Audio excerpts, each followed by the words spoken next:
kỹ thuật nào nó ứng dụng nó quan trọng hơn, thì trong cái ứng dụng vào động mạch thì cái phương pháp Ablation, tức là cắt ngang qua đường đến kính của động mạch, nó sẽ được ứng dụng nhiều hơn và nó mang lại cái hiệu quả cao hơn.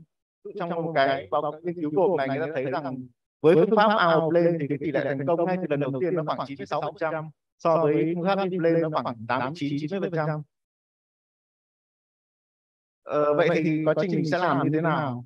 Thông thường là đầu tiên vào mình sẽ khảo sát động mạch. Ví dụ với động mạch đùi mình sẽ khảo sát cái phần động mạch đùi nông. Mình biết chính xác được cái điểm mà mình sẽ chọc là từ dưới cung đùi và cái động mạch đùi trung, khi nó chia ra làm cái động mạch đùi nông và động mạch đùi sâu. Thứ hai là mình khảo sát đường kính, cái khiết diện của động mạch và cái độ canxi hóa, có cái mảng xơ vữa ở trên thành động mạch hay không. Động mạch quay cũng tương tự, nhưng có điều là mình trong ở động mạch quay mình sẽ có một phần nữa là mình khảo sát được cái dòng chảy bằng cái phổ Doppler, và mình để mình biết được cái nuôi dưỡng chính cái dòng chảy ở cái phần cổ tay để mình có thể giảm được cái nguy cơ biến chứng sau thiếu máu sau khi mình làm can thiệp. Có một cái kỹ thuật mà hay được dùng ở trong phương pháp Ablation để mình kiểm soát cái đầu kim, đấy là mình di chuyển tịnh tiến cái đầu kim và cái probe theo đầu kim để mình biết mình kiểm soát được đầu kim, biết được chính xác cái đầu kim nó sẽ nằm trong vòng động mạch để tăng cái xác suất thành công của cái phương pháp này hơn. Ví dụ như động mạch quay, khi ta đặt ngang ta thấy hai động mạch và hai tĩnh mạch, sau đấy ấn xuống thì động mạch nó sẽ đập theo nhịp đập và không bị xẹp. Dùng phương pháp Ablation để mình chọc cái kim vào trong lòng động mạch, luồn cái gai vào và mình check lại cái gai nó nằm chính xác trong lòng động mạch, sau đấy mình sẽ đi đường vào động mạch. Động mạch đùi cũng tương tự thôi, mình biết được chính xác cái vị trí mình cần chọc. Đầu tiên mình dùng phương pháp Ablation để mình biết được cái vị trí cái động mạch đùi trung, chia ra động mạch đùi nông và đùi sâu, dùng phổ Doppler để xác định lại. Sau đấy mình sẽ dùng phương pháp Ablation để mình chọc cái kim vào trong lòng động mạch, xác định chính xác đầu kim trong lòng động mạch, luồn gai và mình kiểm tra lại gai nằm trong lòng động mạch rồi thì mình sẽ đưa cái catheter vào để mình làm được vào động mạch. Tóm lại thì với những cái ứng dụng, với những cái lợi thế của siêu âm trong hỗ trợ đường vào động mạch đã được trình bày ở trên, thì khuyến cáo là đã đến lúc chúng ta có thể ứng dụng cái siêu âm hỗ trợ đường vào mạch máu trong những cái thực hành hàng ngày để làm tăng cái hiệu quả của cái đường vào động mạch, làm cho bệnh nhân cảm thấy dễ chịu và làm giảm cái nguy cơ biến chứng mạch máu cho những can thiệp tim mạch. Xin cảm ơn các thầy, các anh, các chị ạ.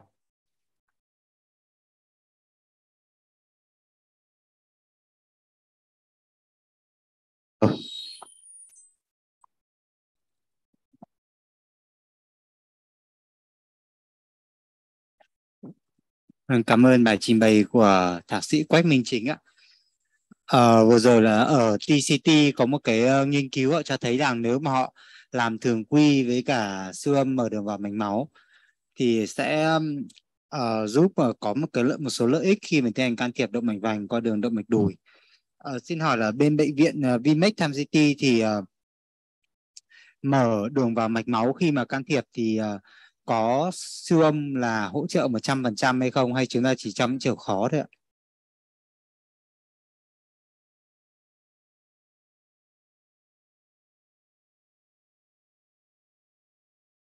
Vâng, tức là chưa làm. Và ở trong gây mê thì bọn anh có cái dùng đặt adline để theo dõi động mạch xâm lấn, thì bây giờ bọn anh làm 100% là dưới hướng dẫn của siêu âm, kể cả chọc động mạch quay. Đúng rồi, kể cả động mạch quay, làm adline hoặc là lấy máu, làm khí máu động mạch.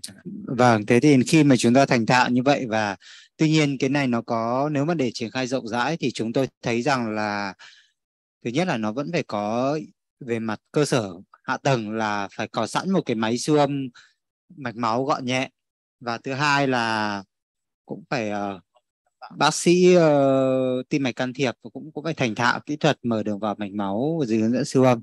Và thật cảm ơn bài trình bày của thạc sĩ Quách Minh Chính ạ. Và sau đây thì tôi sẽ trình bày một bài về kỹ thuật mở đường vào động mạch quay đỡ xa.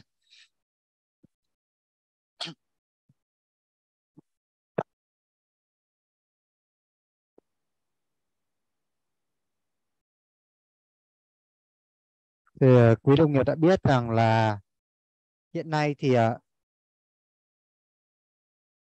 kể từ ca nong bóng động mạch vành đầu tiên là năm 1977 thì đến năm 1992 họ lần đầu tiên ứng dụng là mở đường vào động mạch quay, và hiện nay đây đã trở thành lựa chọn tiêu chuẩn cho can thiệp mạch vành qua da. Tôi đọc cái khuyến cáo của ESC 2018, khuyến cáo của AHA 2020 về can thiệp mạch vành thì đường vào động mạch quay là được lựa chọn ưu tiên hơn đường vào động mạch đùi. Và chọc động mạch quay thì các bạn đã khá là thành thạo rồi, đúng không? Bệnh nhân phải nằm ngửa bàn tay ra và chọc vào vị trí là phía trên mỏm trong quay khoảng 2 đến 3 cm. Tuy nhiên là đường vào mạch quay không phải không có những hạn chế. Đây cho biết là khi mà chúng ta băng ép sau khi mở đường vào động mạch quay thì băng ép qua, nếu góc cổ tay chặt cả vào như thế này và sẽ có nguy cơ gây tắc động mạch quay, co thắt mạch quay, và khi chọc động mạch quay có thể gây giả phình, thông động tĩnh mạch, tổn thương thần kinh. Đặc biệt là khi băng ép như vậy này thì sẽ là cản trở cả dòng máu lẫn động mạch quay lẫn động mạch trụ, vì thế tay bệnh nhân rất là tê. Vì thế là người ta đã nghĩ ra phương pháp mới, đó là chọc đường vào động mạch quay đoạn xa, có thể chọc trong hõm nào giải phẫu hoặc chọc ở khoảng giữa ngón 1 và ngón 2. Và ưu điểm của cái đường vào này đó là khi mà chọc vào cái nhánh xa động mạch quay, vì thế nếu mà tắc cái nhánh xa như vậy thì sẽ không ảnh hưởng đến cấp máu động mạch quay, không gây gián đoạn hoàn toàn dòng chảy mạch quay. Và do cái đoạn này thì động mạch quay nó chạy không gần với tĩnh mạch, vì vậy là ít nguy cơ gây rò động tĩnh mạch, cũng như là tư thế bàn tay bệnh nhân khá thoải mái và băng ép sau thủ thuật không ảnh hưởng đến động mạch trụ. Đây là cái hình ảnh DSA thì thấy là sau khi sẽ băng ép cái động mạch quay thì là cái động mạch quay là nó không có dòng chảy như động mạch trụ, các bạn thấy là nó vẫn có cái dòng chảy trên phim chụp DSA. Như vậy là khi mà chúng ta băng ép mạch quay thì chúng ta không có giảm tưới máu bàn tay như là khi chúng ta băng ép quanh nếp gốc cổ tay. Đây là một cái trường hợp mà họ băng ép động mạch quay đoạn xa, và cái đường màu đỏ là thấy là cái băng ép lại với cái tắc động mạch quay đoạn xa. Tuy nhiên là gì ạ? Động mạch quay này nó có rất nhiều nhánh bên nên vẫn còn cấp máu qua cái nhánh khác đoạn xa động mạch quay và vẫn còn dòng chảy động mạch trụ. Khác với trường là cho băng ép vào cổ tay thì sẽ gián đoạn luôn toàn bộ cái dòng máu cấp máu cho bàn tay. Và cái hình ảnh siêu âm Doppler ở hình bên phải cho thấy là gì ạ? Ở phổi Doppler vị trí băng ép thì gần như là sóng rất là yếu, nhưng đoạn xa từ dưới đó, vị trí băng ép thì vẫn có dòng mạch, tức là nó vẫn có những cái bàng hệ cấp máu cho đoạn xa của bàn tay. Như vậy vẫn rất là dễ chịu cho người bệnh. Và cái bác sĩ đầu tiên tiến hành mở vào động mạch quay đoạn xa thì cũng là bác sĩ đầu tiên tiến hành can thiệp mạch vành qua đường động mạch quay, đó là ông Kiemenei năm 2017. Ông đã công bố một cái nghiên cứu 118 bệnh nhân sử dụng động mạch quay trái và thực thành công trong 89% trường hợp, và chỉ có 2 ca biến chứng là chảy máu tại vị trí trọng mạch và chảy máu vùng cẳng tay mà thôi. Đây là một cái nghiên cứu khác mở được vào động mạch quay đoạn xa thì cái sẹo nổi ở vị trí trọng mạch các bạn nhìn thấy như vậy. Và nghiên cứu này tiến hành trên 52 bệnh nhân, ở trong đó có 27 trường hợp là chụp động mạch vành kiểm tra và 25 trường hợp là can thiệp động mạch vành. Thì kết quả cho thấy là thực thuật thành công trong 47% trường hợp. Đây còn rất nhiều nghiên cứu khác về mở vào động mạch quay đoạn xa năm 2017, 2018, 2019, 2020, 2021, các bạn thấy như vậy. Các số lượng bệnh nhân thì nó cũng dao động. Có nghiên cứu là 70 bệnh nhân, có nghiên cứu lên hơn 200 bệnh nhân. Rất nhiều nghiên cứu, và khoảng tầm một nửa trong số này là can thiệp động mạch vành, còn một nửa là chụp kiểm tra. Thì chúng ta thấy tỷ lệ thành công dao động từ khoảng 70% cho đến 100%. Và tỷ lệ biến cố thì rất là ít. Một số biến cố như là tắc đoạn xa động mạch quay là 1,5%, co thắt là khoảng 3,7%, chảy máu là khoảng 4,5%.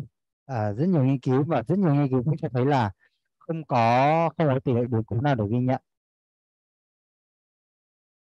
Vậy thì kỹ thuật mở đường vào động mạch quay đoạn xa thế nào? Đầu tiên là cái tư thế. Tay bệnh nhân thì thay vì nằm ngửa thì tay bệnh nhân để úp xuống như thế này, và người bệnh nắm chặt một cái vật dụng gì đó để mà làm cho mạch nó nổi rõ hơn và thầy thuốc có thể tiếp cận được dễ hơn.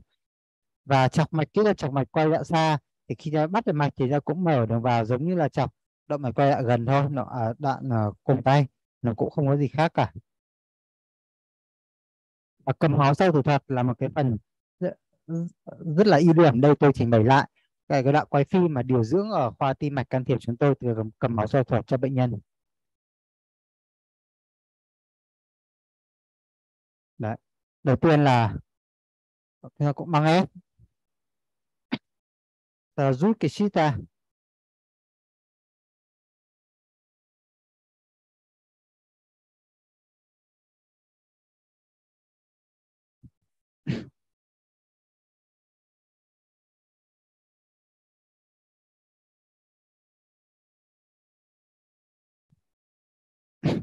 Sẽ băng ép khoảng tầm 30 giây. Sau đó chúng ta chèn một cái cục gạc vào.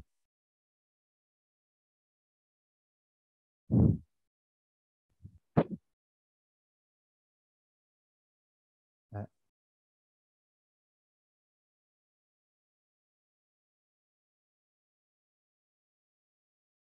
Đấy, chèn cục gạc lại và tiến hành băng. Dùng cái băng giống như băng ép cái ca mạch quay thông thường và băng số 8 xung quanh cái vị trí trọng mạch như thế này.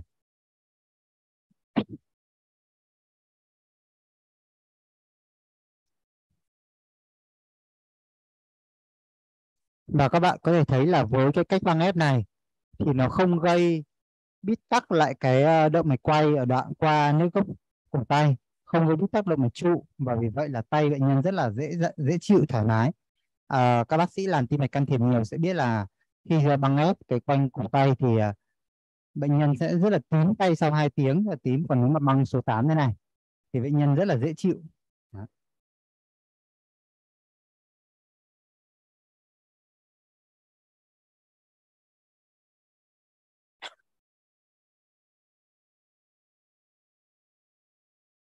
Đây, và sau khi băng ép tay bệnh nhân vẫn cử động hoàn toàn bình thường, tay vẫn hồng ấm tại vì hoàn toàn là tưới máu là vẫn qua động mạch trụ được và rất là dễ chịu cho người bệnh.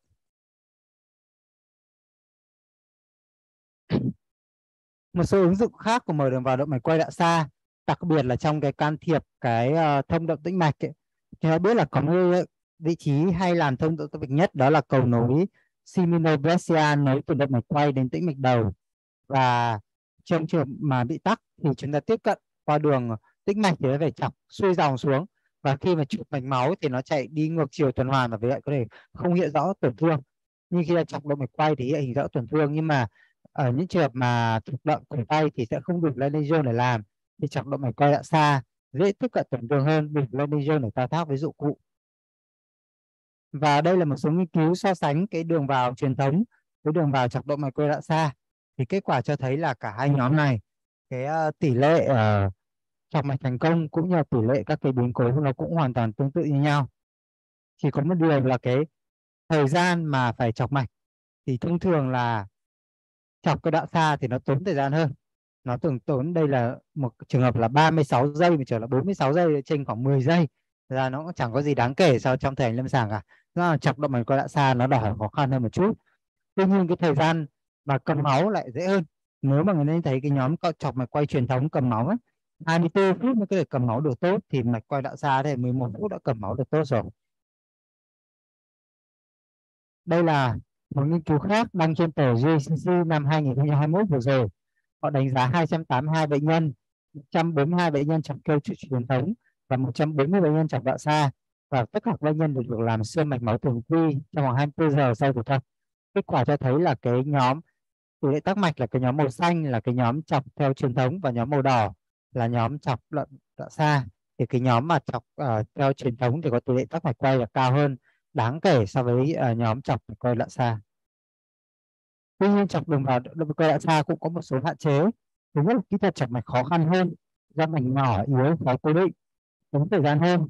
Đường kính là mạch đoạn xa nhỏ hơn, vì thế là chỉ dùng hệ thống là 5 m hoặc là 6 French. Động mạch quay đoạn xa được xoắn vặn và dễ gây co thắt mạch hơn. Vị trí chọc mạch thấp hơn vị trí thống 5 cm, vì thế một số trường hợp dụng cụ không đủ dài để tiếp cận tổn thương. Để kết luận thì tôi đưa ra một số kết luận như sau.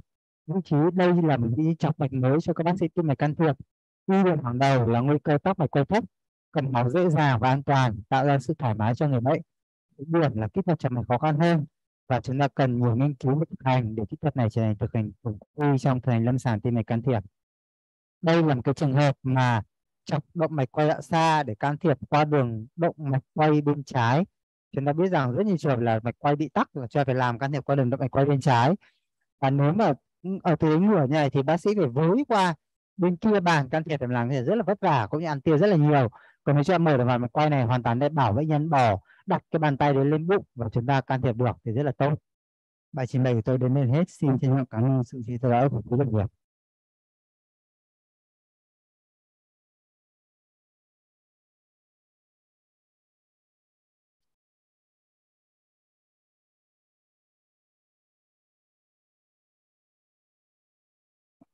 Và sau đây tiếp theo là xin mời Thạc sĩ bác sĩ Nguyễn Khang Linh chia sẻ bài trình về kết quả sử dụng đường vào đoạn xa động mạch quay trong chụp và can thiệp động mạch vành. Nghiên cứu rất là hay ạ. Và mời anh Linh.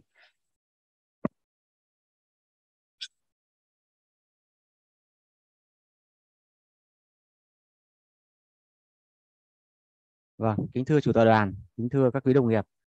Hôm nay rất vinh dự chúng tôi có mặt ở đây để trình bày nghiên cứu của mình về kết quả sử dụng đường vào đoạn xa động mạch quay trong chụp và can thiệp động mạch vành. Về đặt vấn đề, như chúng ta đã vừa biết, tiến sĩ Đinh Huỳnh Linh đã vừa trình bày một bài tổng quan rất hay về can thiệp động mạch vành qua đoạn xa động mạch quay từ rất nhiều nghiên cứu trên thế giới. Chúng tôi muốn review lại. Một là bệnh động mạch vành bệnh phổ biến và là nguyên nhân gây tử vong hàng đầu trên thế giới. Chúng ta đã biết là chụp và can thiệp động mạch vành tiến hành lần đầu tiên bởi đùi bởi Andrei Gulzik vào tháng 9 năm 1977.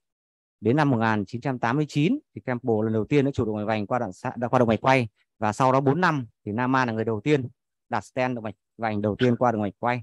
Cái chụp và can thiệp động mạch vành qua động mạch quay chứng minh là vượt trội so với động mạch đùi do ít biến cố chảy máu, cầm máu dễ dàng hơn, thuận tiện hơn cho bệnh nhân, chi phí thấp hơn và ít ảnh hưởng đến sức khỏe của bệnh nhân.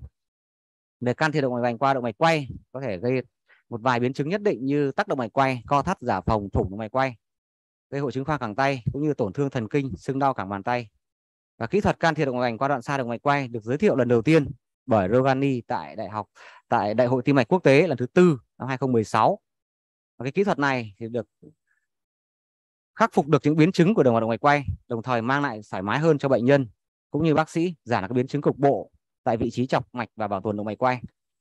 Vì vậy chúng tôi tiến hành cái nghiên cứu này nhằm hai mục tiêu. Thứ nhất là đánh giá tính khả thi và kết quả sử dụng vào đoạn xa động mạch quay trong chụp và can thiệp động mạch vành. Và mục tiêu thứ hai là xác định một số yếu tố ảnh hưởng đến kết quả sử dụng vào đoạn xa động mạch quay trong chụp và can thiệp động mạch vành. Thì giải phẫu động mạch quay và đoạn xa động mạch quay cũng như hai vị trí mà chúng ta thường sử dụng để chọc mạch đoạn xa động mạch quay.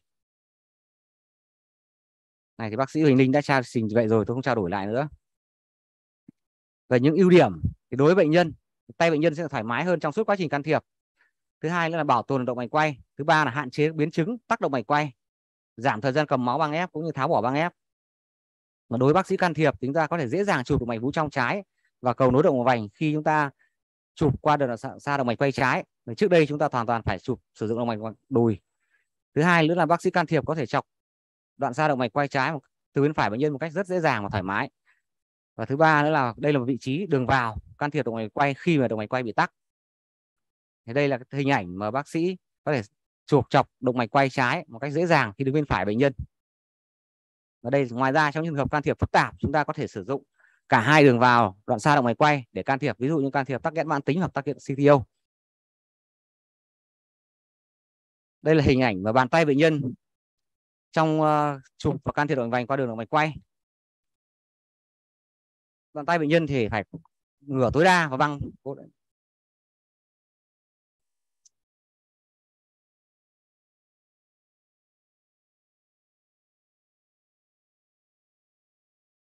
Phải ngửa tối đa và phải văng cố định vào bàn. Thứ hai nữa là hình ảnh của chụp can thiệp động mạch vành qua đoạn xa động mạch quay. Chúng ta thấy rằng chỉ cần chúng ta đặt tay rất thoải mái và không phải buộc cố định gì cả. Và đây hình ảnh sau khi băng ép của hai vị trí đường vào động mạch quay và đoạn xa động mạch quay như bác sĩ Huỳnh Linh cũng vừa trình bày.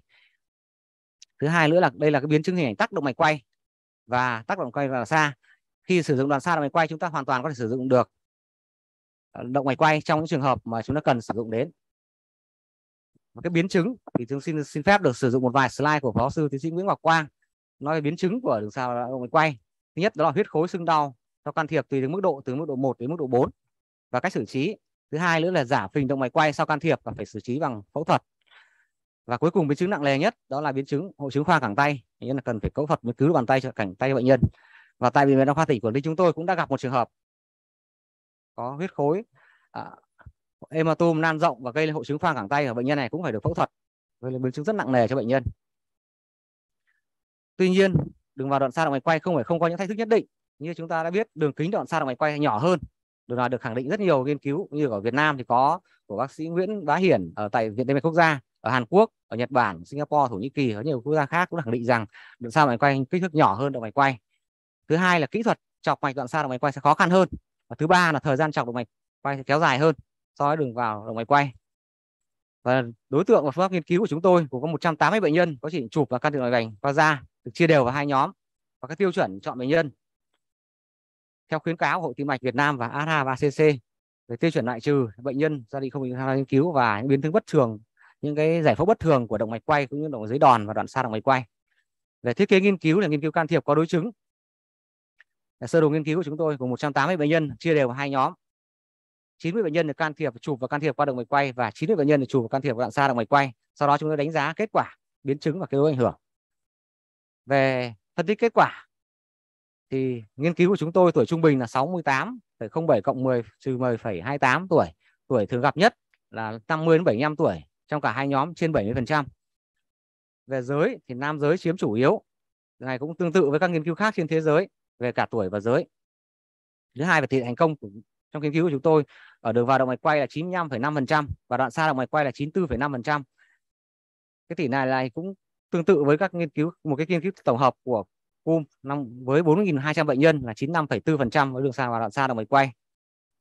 Cái ảnh hưởng tại vị trí đường vào đối với bệnh nhân trong và sau can thiệp thì chúng ta thấy rằng thời gian trọng mạch trong nghiên cứu của chúng tôi là đoạn xa động mạch quay và kéo dài hơn 1,16 so với 0,98 của đường vào động mạch quay, và số lần trọng mạch ở đường vào đoạn xa động mạch quay chúng tôi cũng lớn hơn 2,37 so với 1,7.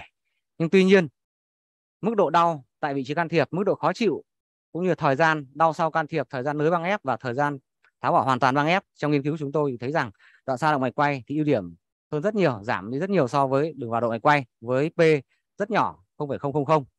Và điều này cũng khẳng định rất nhiều nghiên cứu khác trên thế giới, ví dụ nghiên cứu của Michael Kutosit của KMNA cũng như là phân tích tổng hợp của Trang Đi Leng với hơn 9.000 bệnh nhân đều đã khẳng định những điều này. Về đánh giá ảnh hưởng của đường vào đối với bệnh nhân sau can thiệp thì mức độ đau tại vị trí can thiệp, khó chịu tại vị trí can thiệp, tê bì bàn tay, căng tức bàn tay ở các thời điểm ngay sau can thiệp 1 giờ, 2 giờ, 3 giờ và 6 giờ thì sự khác biệt rất có yếu tố thống kê giữa đường vào đoạn xa động mạch quay so với động mạch quay. Và các biến chứng tại vị trí mở đường vào động can thiệp thì chúng tôi có thấy có 20 biến chứng, bệnh nhân gặp biến chứng trong đó thì chiếm tỷ lệ 22,2%, trong đó bầm tím bàn tay chiếm tỷ lệ cao nhất là 15,6%. Ngoài ra chúng tôi vẫn gặp những trường hợp như hematome tại chỗ, hematome cẳng tay và bàn tay. Tuy nhiên đường vào đoạn xa động mạch quay thì chúng tôi không gặp một bất cứ biến chứng nào cả. Điều này cũng được khẳng định bởi phân tích tổng hợp của Trang Đi Leng với hơn 9.000 bệnh nhân thì lấy cho thấy rằng tỷ lệ tắc động mạch quay thấp hơn, tỷ lệ tụ máu cũng như là co thắt động mạch quay thấp hơn khi chúng ta mở đường vào đoạn xa động mạch quay so với động mạch quay. Điều này đã khẳng định rằng đường vào đoạn xa động mạch quay thoải mái hơn và an toàn hơn cho bệnh nhân. Về phân tích các yếu tố ảnh hưởng đến thất bại kỹ thuật mở đường vào đoạn xa động mạch quay thì tôi thấy rằng chỉ có hai yếu tố đó là ảnh hưởng đến thất bại kỹ thuật mở đường vào, đó là BMI và số lượng trọng mạch. BMI với điểm cut-off là 25,15 và có độ nhạy là 100% và độ đặc hiệu là 85, độ nhạy là 85,9% và số lần trọng mạch là 4 với điểm cut-off là 4,5 với điểm độ nhạy là 96,5%. Cuối cùng tôi đưa ra kết luận. Có hai kết luận. Thứ nhất là kết quả kỹ thuật mở đường vào đoạn xa động mạch quay có thể thành công cao. Để mức độ đau, tê, khó chịu, bầm tím bàn tay và các biến chứng tại vị trí chọc mạch rất thấp. Thời gian cầm máu, nối bỏ băng ép chỉ bằng 1/2 đường vào động mạch quay. Giảm được các biến chứng cục bộ, bảo tồn được động mạch quay và bàn tay cho bệnh nhân. Đây cũng là kỹ thuật có tính khả thi, tính ứng dụng an toàn, hiệu quả cao.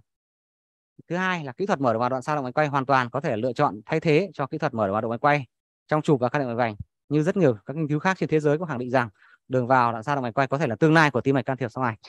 Và cuối cùng xin trân trọng cảm ơn sự chú ý lắng nghe của chủ đạo đoàn cũng như quý đồng nghiệp và xin trân trọng cảm ơn ạ.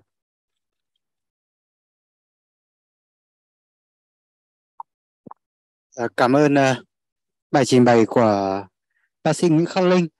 Thì bác sĩ Linh cho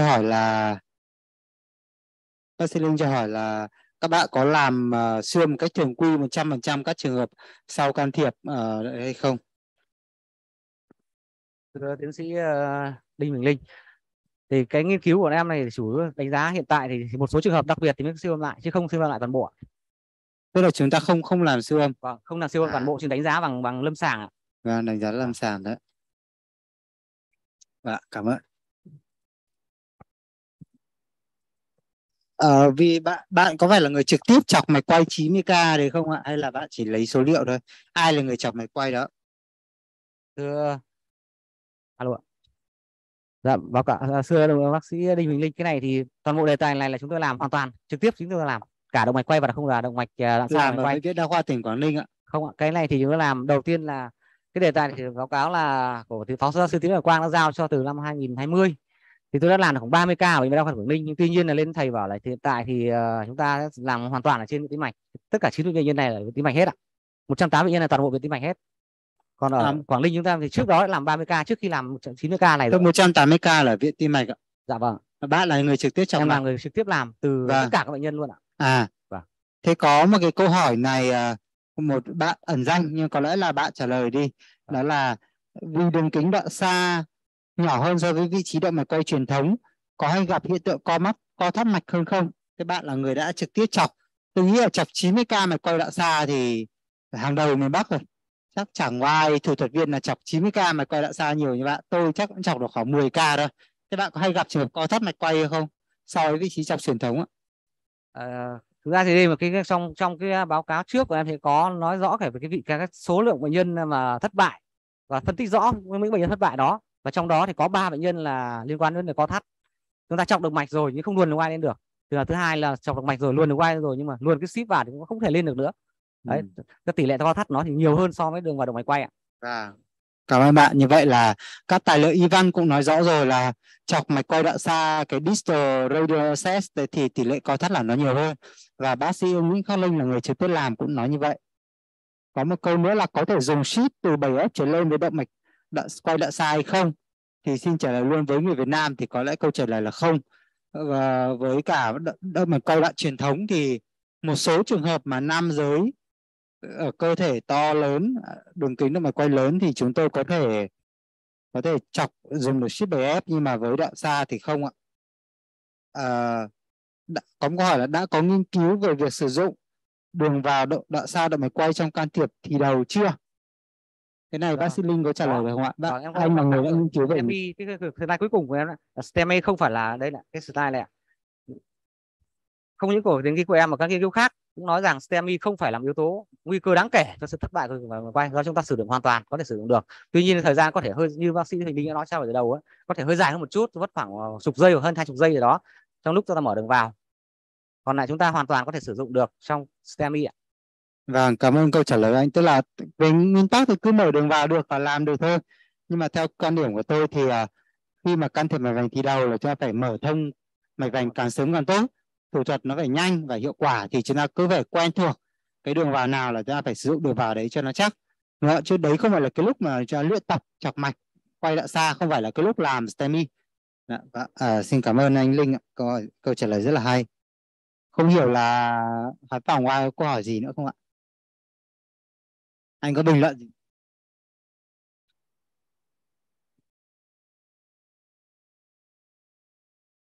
Cảm ơn.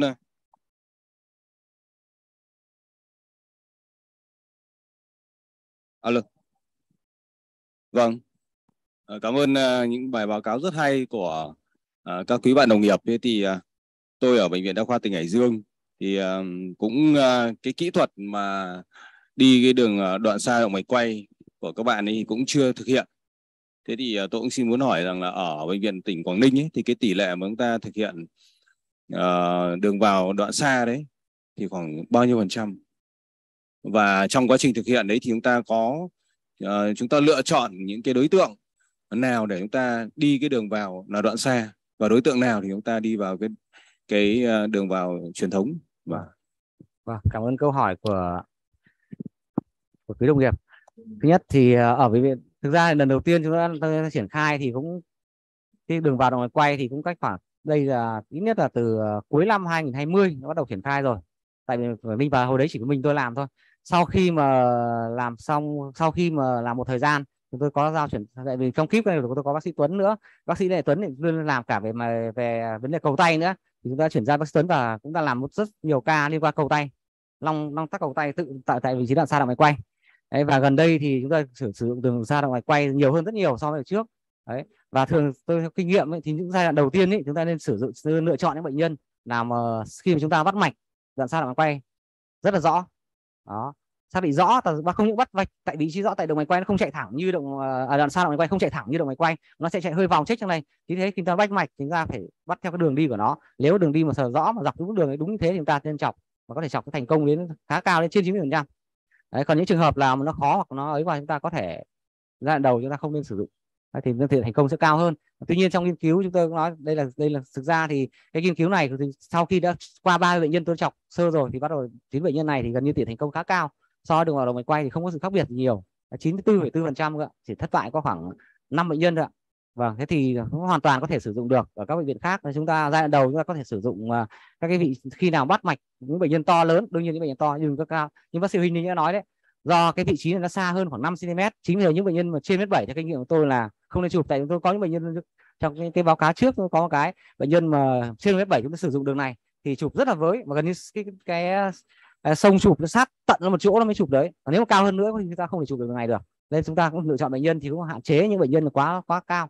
Đấy, cao vào đây BMI cũng là một chỉ số, chúng ta quá to và quá cao chúng ta cũng phải cân nhắc. Vâng, và thứ hai nữa là quan trọng nhất là chúng ta bắt mạch rõ thì chúng ta có thể thành công được. Vâng, cảm ơn câu trả lời. Vâng ạ.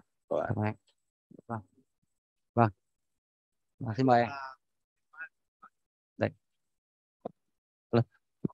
Vâng, em xin cảm ơn hai bài trình bày của tiến sĩ Đinh Huỳnh Linh và bác sĩ Nguyễn Khắc Linh. Em xin phép hỏi hai câu hỏi ạ. Nhất là câu hỏi thứ nhất của em là trong trường hợp mà cái mạch quay mình chọc ở cái đoạn xa mạch quay thì mình có cần lưu ý gì về trong cái lúc mà mình chọn các cái dụng cụ, ví dụ như mình chọn sheet nhỏ hơn một tí 5F hoặc là 4F chẳng hạn, thì mình có cần lưu ý ví dụ như một số cái trường hợp dụng cụ nó to mà mình cần đưa nhiều cái thiết bị vào, ví dụ như lúc mình cần kissing 2 bóng hoặc là các thứ thì cái đường này mình có khả quan hay không. Cái thứ hai nữa là sau khi đã làm thủ thuật xong mình băng ép cho bệnh nhân thì mình theo dõi cái băng ép này có khác gì so với cái ép cái đoạn truyền thống hay không. Ví dụ như mình giả sử như sau khi tháo ép mình đánh giá lại siêu âm mạch cho bệnh nhân thì mình đánh giá sau thời gian khoảng tầm bao nhiêu lâu là nó khả quan và nó có thể đánh giá là cái mạch này nó phục hồi. Và nếu như giả sử như chỗ này nó xảy ra cái biến chứng hoặc ví dụ như dissect hoặc là cái tổn thương cái động mạch quay chỗ này thì mình có cần phải can thiệp gì đặc thù không ạ? Em xin cảm ơn. Vâng, cảm ơn bạn. Bạn là bác sĩ tim mạch can thiệp ạ? Dạ vâng ạ. Vâng, thì chúng ta biết rằng nếu với một cái sheet mà 5 French thì gần như là rất là khó để mà đặt stent rồi, đúng không ạ? Đặt stent kích cỡ lớn là khó rồi, chứ nó kissing còn khó nữa. Vì thế là cái này đã được viết rất là rõ trong cuốn tim mạch can thiệp textbook của giáo sư Hùng. Chúng tôi đã viết là với cái sheet kích cỡ bao nhiêu thì có thể sử dụng hệ thống những cái thủ thuật như thế nào. Bạn muốn làm iverse, bạn muốn hút huyết khối, bạn muốn kissing balloon, hay bạn muốn đẩy stent kích cỡ lớn thì cái sheet của bạn phải là sheet 6 French. Vì thế đây là cái việc này nó không phụ thuộc vào cái đường vào của bạn là như thế nào, mà là đây là phụ thuộc vào cái kích cỡ dụng cụ. Vì thế nếu mà cái thủ thuật bạn thấy là như vậy thì bạn phải chọn sheet 6 French từ đầu.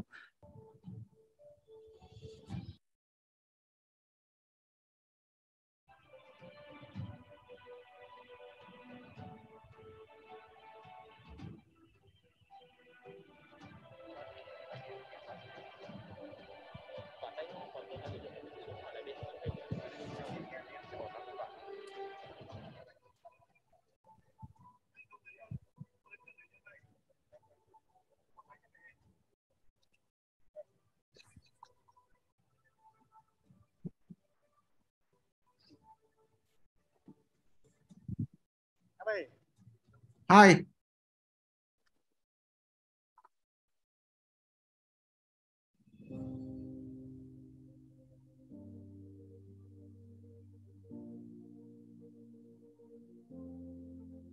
Anh không thấy chuyện ông trên màn hình.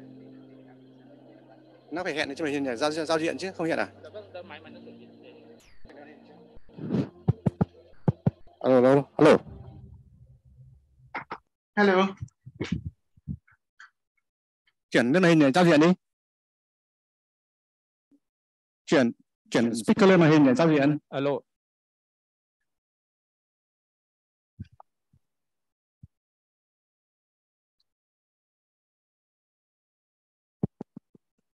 Mic rất là bé. Alo, alo. Em âm thanh to lên, mic bé quá. Mic không nghe được gì cả. Alo, alo, alo. Chuyển speaker lên màn hình nhé.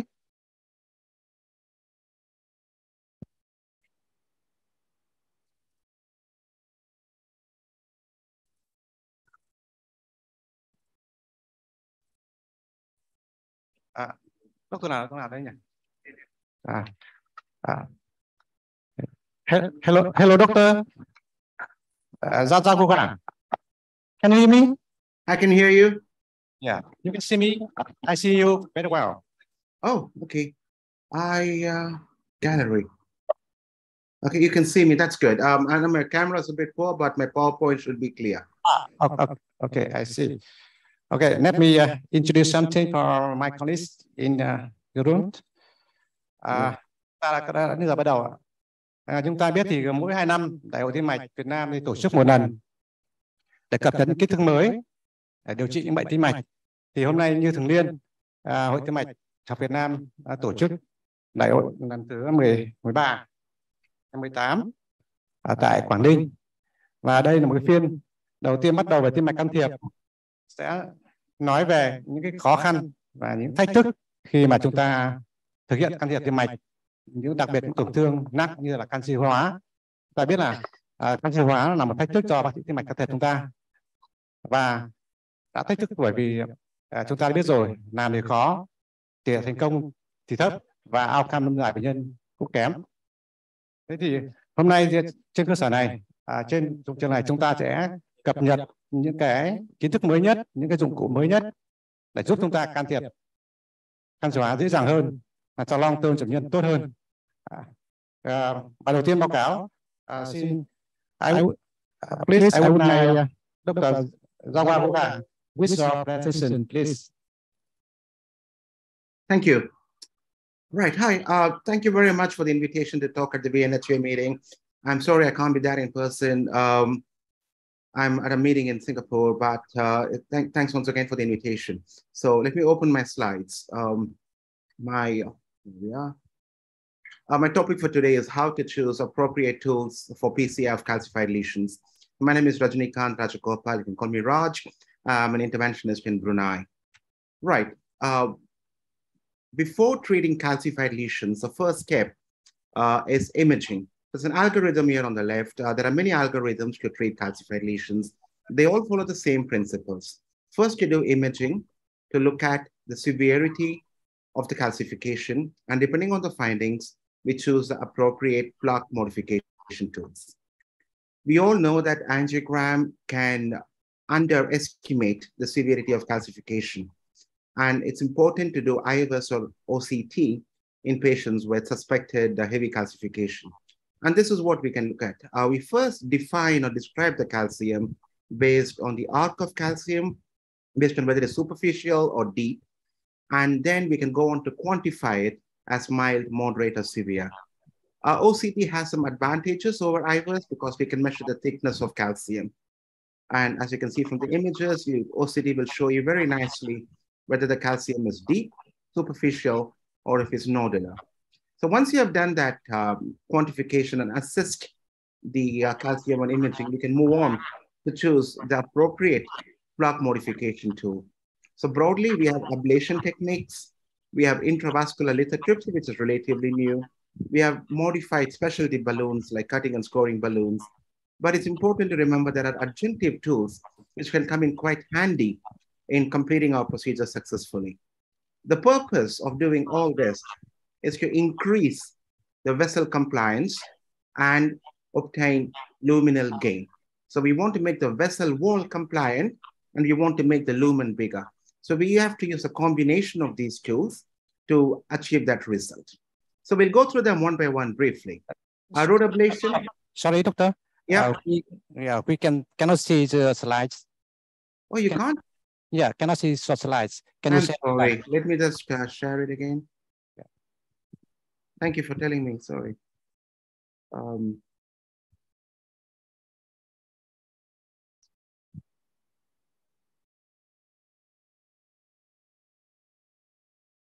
You see them now? No. Screen. Okay. Yeah. Okay. Yes, I can see. I can see. So very briefly, I mean, this is what we went through earlier. So IVUS imaging, we have a picture of the arc of calcium and superficial, deep, and nodular calcium. And here we are, plug modification. Just to make the point, the purpose of doing all this is to increase the vessel compliance and make the lumen bigger. Right, so we are all familiar with rotablation. It's a debulking technique. I won't go into much detail. The choice of rotablation, when we use it, I think it's a right tool to use when there is severe calcification, that is 270 or 360 degrees calcification on IVUS or OCT, or when we are not able to pass the imaging catheter and there is severe calcification on angiogram. So just to get your imaging catheter in, you need to rotablate first. That will be a good indication. Or when there is failure to cross with a balloon or dilate the lesion adequately. So we may start preparing with a 1.0 or a 1.5 balloon, but it doesn't go through or doesn't go up properly, we may need to rotablate. Some basic principles on the technical aspects. There are factors that influence the result of successful rotablation: the calcium eccentricity, the lumen area, the burr size, and the degree of guideward bias. These are the things that we should think about when we are choosing to use rotablation. And we should always be aware of complications, specifically slow flow or no flow, stuck burr, and dissection or perforation. My normal practice is to go with a 1.5 burr and usually use a single operator technique, which makes it in some ways more convenient. And the rota pro should be out soon, and that should make life easier when we do rotablation. Orbital atherectomy, I don't have any personal experience at all, but just for the sake of the meeting, it's very similar to rotablation in many ways, but there are differences. It can ablate both antegrade and retrograde. That makes burr entrapment less likely. And we use the same device, a 1.25 millimeter crown for any vessel size, so we don't need to use different burrs. And it is said that it may be associated with more profound modification, and the evidence comes from the orbit studies.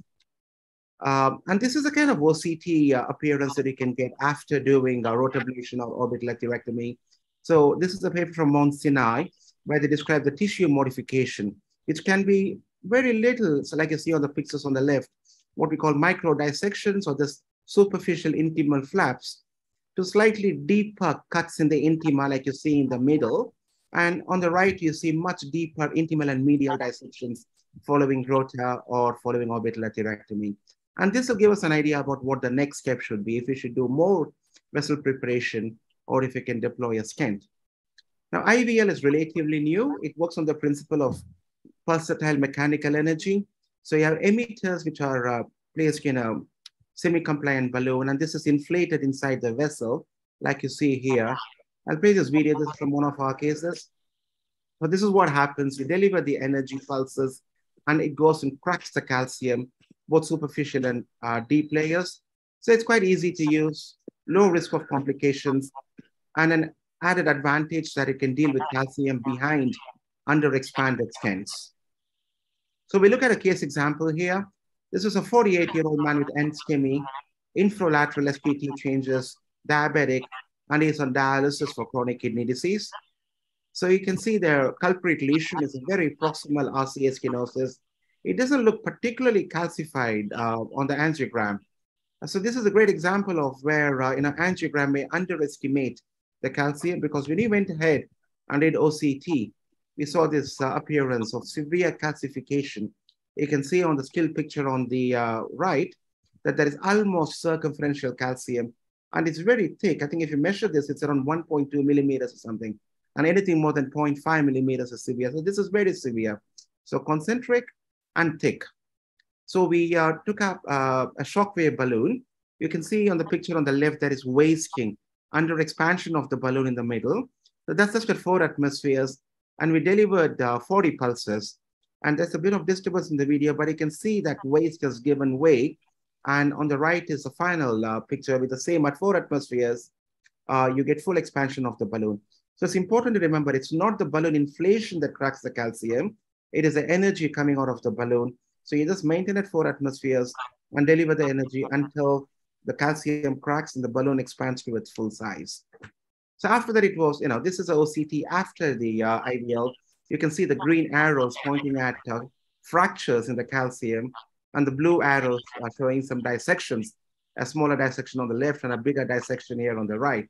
So you can see, imagine now the vessel's more compliant, the lumen is bigger anyway, and you're able to then place a stent and take a final angiogram, and OCT showed a bit of malapposition, a bit of under expansion in the mid portion.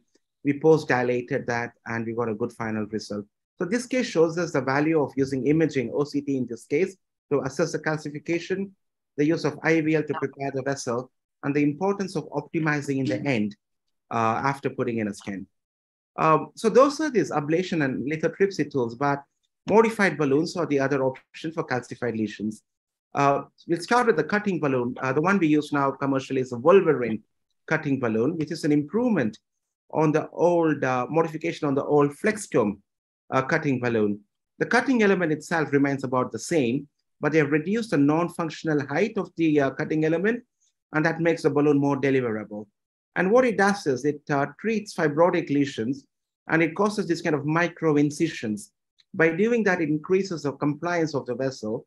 And following a Wolverine, if you take an NC balloon and dilate it to high pressures, the vessel expands quite well, and you can prepare that vessel properly for putting in a stent later. Scoring balloons are similar in some ways to cutting balloon. Instead of a cutting element, you have scoring elements, different types of scoring elements, and they are loaded on either a semi-compliant or a non-compliant balloon. So the popular ones, the NSE alpha, Scoflex or NC Scoflex, Angiosculpt. It's useful to remember the Leopard crawl technique. It's a fancy name, basically where, if the scoring balloon doesn't go through the lesion, just get the nose of the balloon into the lesion, go up, inflate the balloon, and then that will allow you to, when you deflate, it will allow the balloon to go into the lesion. So that technique is quite useful for delivering scoring balloons into tight lesions. The OPN balloon is a very handy tool, both for pre-dilatation, but mainly for post-dilatation. It is a super high pressure PTCA balloon. It's made of very non-compliant material, and there are 2 layers of it. And you can go up to 35 atmospheres quite safely to crack calcium or expand undilated stents. It is a safe balloon, and it feels scary sometimes going up to 35 or 40 atmospheres, but it's quite safe. But it's very, very important to look for perforation. So once you have deployed an OPN balloon at high pressures, take a quick shot to make sure there's no perforation. And if that is, you can always fix it. That's the all the modified balloons. So now we know about rotablation, lithotripsy, and all these different modified balloons. How do we choose the right tool? A very simple rule of thumb: if it's mild calcification, an NC balloon or scoring balloon should be enough. Moderate calcification, think of a OPN balloon if you have to, but a cutting balloon more than scoring balloon. You may even think of IVL if the arc of calcium is more than 180 degrees. For severe calcification, really we should be thinking about rotablation, OA or IVL, but we could start off by trying some cutting balloons in the beginning with rota as backup. So 2 big questions. First big question, should we try modified balloon or rotablation in severe calcification? So we should remember that they work differently. So modified balloons cause micro incisions and focused dilatation. The advantage they offer is we can use smaller guides and less radiation. Rotablation does differential cutting and debulking, and we get better acute PCI success with rotablation. Now, there's also a trial called the Prepared Calc trial, where they compared these 2 techniques, and this is the bottom line then. A provisional strategy with cutting or scoring balloons is reasonable as long as you have rota for bailout. In this study, about 20% of patients who were started off with modified balloons had to cross over and be treated with rotablation. And there's nothing wrong with that. Of course, these 20% patients would have taken a longer procedure time or more contrast use. But then you can also imagine a lot of patients were treated just with modified balloons without the need for rota. At the moment, there is no clear criteria about how to identify this 20% who will need rota. In the future, we may find something in imaging that may give us the answer. But for the time being, we have to rely on the operator's intuition and judgment. Second big question, now that IVL is becoming more common, should we use rotablation or IVL? Excuse me. To a great extent, I think it depends on the availability of the technique and the operator's experience. In our center, we use a lot of lithotripsy, and it is our first choice in most cases. We've done about close to 100 lithotripsies now, and they are quite deliverable. And you may need 2 millimeter pre-dilatation, and then you can deliver the lithotripsy catheter. They're quite easy to use. And I said it cuts deep and thick calcium. And the advantage is in bifurcation lesions, you can protect the side branch when doing IVL, whereas you can't do that with rotablation. The one place it doesn't work is with eccentric or nodular calcium. It is less effective there. Rotablation, we use it when IVL cannot pass, but also in cases with severe calcification, where we think upfront it needs debulking. When you see a lot of calcium with irregular margins, very small lumen, we need, sometimes rotablation looks like the right thing to do. So rotablation first and maybe IVL later. It may not be great for deep calcium because even if you shave off a little bit of calcium, there may be a lot left, and rotablation may not always treat that. And in large vessels, like a left main stem, for example, it's going to be a 6 millimeter vessel. And even if the lumen area is 2 millimeters, the burr is not going to touch the sides, and it actually may not make any difference. So rotablation may not work there. And more, we are combining the two to form what is called rotatripsy, with the rotor to debulk and IVL to crack the calcium. And usually after rotablation, we need to do further pre-dilatation with NC or cutting balloons. So this is how we choose the two. We do imaging first. If the imaging catheter cannot pass, you have to do rota, then do imaging. If the arc of calcium is less than 180 degrees, usually a modified balloon should do it. If it is more than 270 degrees, IVL or rota. 180 to 270, you need to make a call. You can look at the length of the calcium, the depth of calcium, and see how you want to proceed.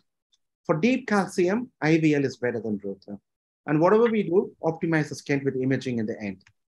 Look at a second case example, where we use rota, IVL, and cutting balloon. So 83-year-old man with MI and cardiogenic shock with CKD. So I realize I'm running out of time. I'll just stop after this case. MI and cardiogenic shock, chronic kidney disease, AF. As you can see, it's got a severe left main bifurcation stenosis. We started off with rotablation up front. So we took a 1.5 millimeter burr. So we rotablated from left main to LAD, 3 runs. And then we rotablated into the mid LAD as well.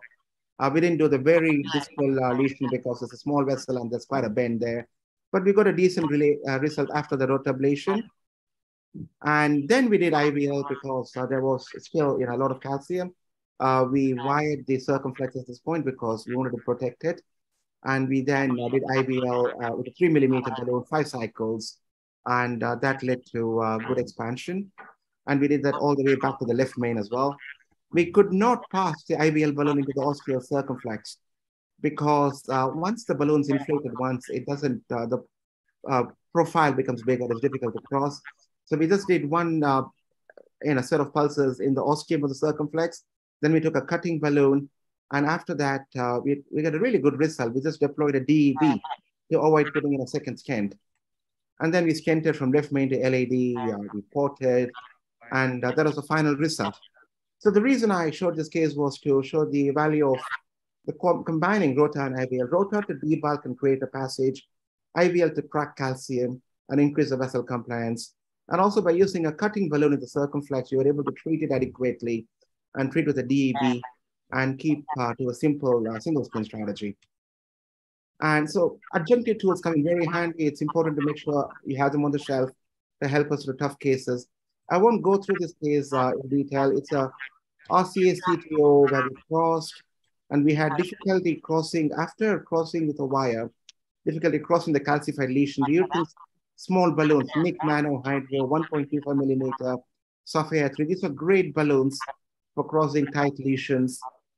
We did imaging, and then we used IVL to cut the calcium, and we still had difficulty passing the IVL balloon into the mid vessel.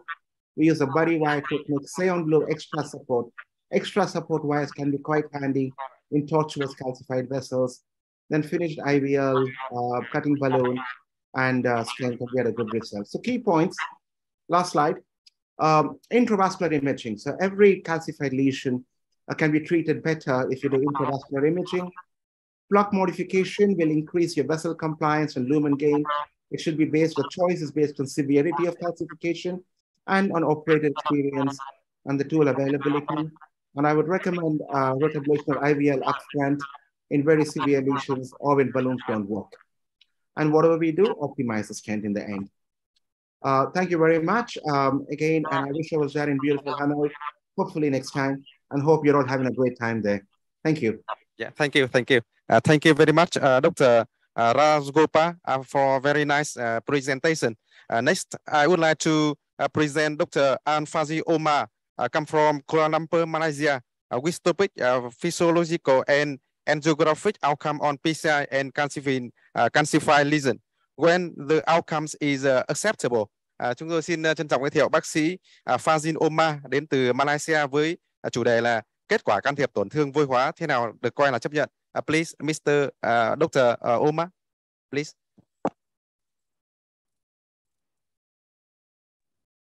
Hello, hi. Can you hear me? Yeah, I cannot see you.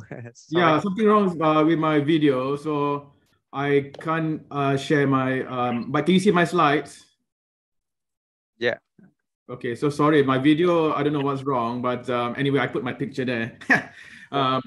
Okay, so I'm just going to go quickly about case-based calcified lesion, IVUS, and physiological assessment. I think one of the topic was angiographic, but you know, angiographic is so difficult to assess calcification. Okay, I can see your slide. And can you see your slide? Yes, yeah. So your slide. Yeah, I'm sharing now. Can you see? Okay, I can see clearly. Yeah, thank you. Thank you very much. Okay, so I'm going to talk about case-based, some of the cases, calcified lesions. One of the topic was about coronary angiographic assessment and physiological, but to be honest, it's very hard to assess from angiography for calcification, and I'll explain to you why. Majority of the calcium we see in our case-to-case will be from the IVUS, and it will be a bright color echo. You have obstruction of the penetration of the ultrasound, so it looks quite dark behind it. There's an acoustic shadow, and there is some reverberations as well. So that is calcification. And calcifications are very hard, and sometimes it can make the procedure more complex. So you can see that the histology, you can see it's a big calcium nodule, and it's going to cause problems with your stent expansion. So the higher the degree of the arc for your calcification, the less the expansion of your stent when you do PCI. So when you do IVUS, you need to look at was it deep calcification or superficial, and also the angulation of the arc that you have for the calcium. So the problem with coronary calcium, you cannot deliver your stents. Your stents cannot expand, malapposition, and your stent symmetry. And of course, it may also cause stent thrombosis and restenosis because the stent is not fully expanded. I'll show you two cases quickly on when the vessels are adequately prepared and done well, and one recently which is not adequately prepared, and we'll see why. This is a live case that we did this year. 86 years old, very active, had a bypass about 20 years ago. ECG has got left bundle and having chest pains and take GTN every night. So if you look at this angiogram, his lima to LED is occluded, and you can see it's a very calcified and also very tortuous left main to LED. So usually what we'll do is, angiographically, you can see the calcium is quite thick. So you know you're gonna face a problem here, and it's also very tortuous. And when your IVUS can't go down, you know for a fact that you need to do some form of atherectomy, as what been described by Raj earlier. So in this case, we do a rotational atherectomy up front. So you need to debulk it. And once after you debulk it, you need to appreciate your calcification. So this patient has got a superficial calcification. However, it's nearly 360 degrees calcification, and the length is very long. So if you see from your longitudinal, from your IVUS, you can see a long calcification, concentric calcification, and this needs further debulking. That's what explained by Raj about the tools that you have to use. The problem with using angiographic, you may not appreciate the amount of calcium, and you might think it's mild, moderate, and you can get into trouble when you do that. In this case, we use an IVL after the rotational atherectomy. So this is what Raj was explaining just now about rotatripsy. So we did rotational atherectomy. In this case, we did the lithotripsy. I think Quan is in Vietnam this time. So in this case, what happened after you do all this atherectomy in IVL, you want to see calcium cracks. So when you see calcium cracks, then we further predilate this patient with an NC4O, and then we stented. And you can see that the MSA, the minimal stent area, is more than, so it's 9.35 in the LED, which is more than the recommendation of the minimum area. And again, also in the longitudinal view, you can also appreciate that the stents are well expanded. So what are the stent cut off stent area? So when you stent, you need a circumflex of 5, the LED is 6, this patient is 9. The confluence areas are 7, and then your left main is at least 8 millimeters. Right, so and that's the Korean criteria that we use, and the XL is slightly larger. So very important when you do that. This is the next patient. Again, this patient is a doctor's father. And you can see the angiography. Maybe from this view, you can appreciate a concentric calcium at the proximal LED. Not very well appreciated at the coronary angiogram. So that's why I would not, for me, calcification, best way to evaluate, it will still be intravascular, will be either IVUS or an OCT. The right is small and occluded. And you can see, so this is where you don't really appreciate that much calcium in a coronary angiogram. But there were some hints of calcium because when I was wiring, you felt some resistance. And when you balloon, and the bigger the balloon you use, you can see that there's a big wasting of the balloon. So in this case, whatever you do not stand, because you stand, you get into trouble. So I use a scoring balloon, and I use an NSE balloon, which has got silicone blades.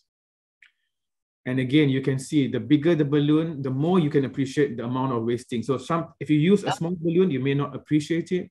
The bigger the balloon, you can appreciate the wasting. There was some dissection. And we use an IVUS. So the IVUS could go down. And so you can see some cracks here from the cutting balloon. But at some point here later, you can see concentric napkin calcification. So the moment I saw at 360 degrees calcium, it went straight to rotational atherectomy. As per the algorithm, if you have a calcium out more than 270 degrees. So what you want to do, you need to break the calcium. And we did not manage to break the NC and even with the cutting balloon. So here we did a 1.5 burr, which is not mass resistance. Again, still a lot of calcium because it's a bit more bigger.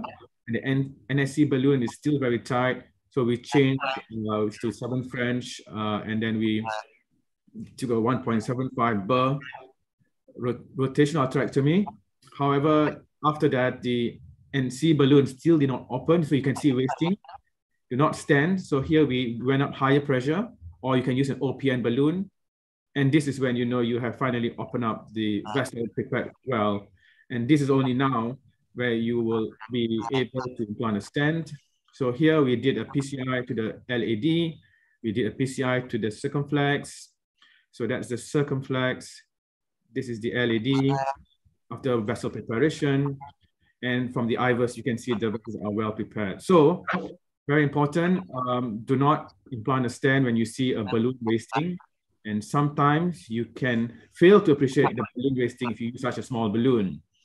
If you look at the guidelines as well, calcium 270 degrees, the length of more than 5 millimeters are all predictors of areas that you need to have some form of atherectomy. Calcium scores as well. So this is the calcium score where if it's more than 2, 3, and 4, you should consider some form of atherectomy. And regard to the question, angiographic image are sometimes unreliable, like the second case. And I want to show you this one case when I did recently. It looked very nice, balloon inflation. It was a 3 to 5 NC, which I thought was quite full. But after I implanted a stent, you can appreciate from the stent boost that the stents are under deployed in the left main to LAD. It was not too bad areas, but you can appreciate that there is a area of stent under expansion at this area. So I finally had to use an IVL post-stenting. So I was a bit worried about the heat. So I did only 4 cycles of 10 times of IVL 4.0. So I took a 4.0 millimeter IVL based on IVUS. And later on, I used an OPN 4.0 up to 35 atmospheres. Even that is not perfect, but it was good enough. But so sometimes we fail to appreciate and we can get caught off guard as well, especially when it's calcified nodules. So one of the main tip here is that when you do IVUS, make sure you stand. So this is the post-tenting. And my last few slides are regarding the question of physiological assessment and post-PCI. Well, now there's a huge amount of stuff on physiological. You have your hyperemic FFR, and you have your non-hyperemic pressure ratios as well. And the other one that a contrast FFR. So if it's less than 8.3, you do PCI. Less more than 8.9, you defer. And in between, you can try with adenosine. So this is one other method to measure your hyperemia. Again, there's a huge amount of data now on different concepts of physiological assessment. And for post-PCI, not much data. And I think in our region as well, resources are slightly limited. So we don't routinely do FFR post-PCI. But if you look at the recent paper in JAG, you want it to be, if you have full spectrum, you should go for 0.96. If you use a hyperemia, then you go above 0.92 for post-PCI.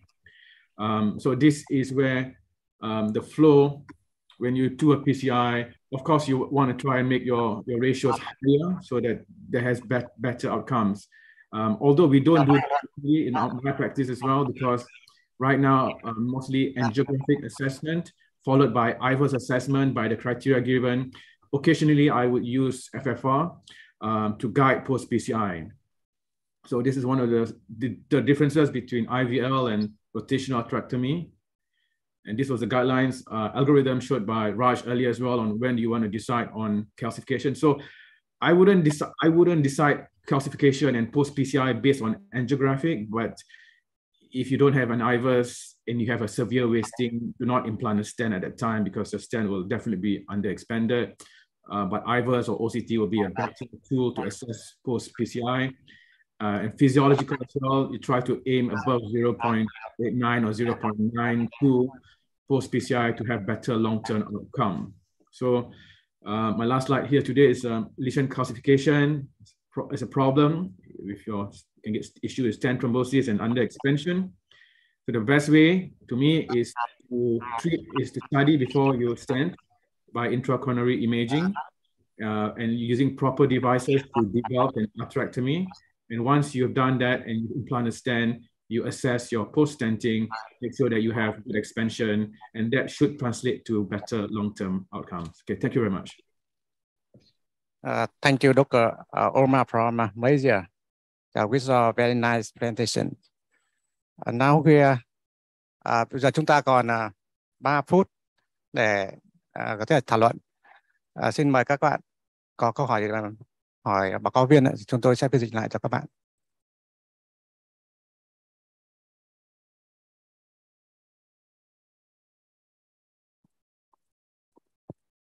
Vâng, em chào hai anh.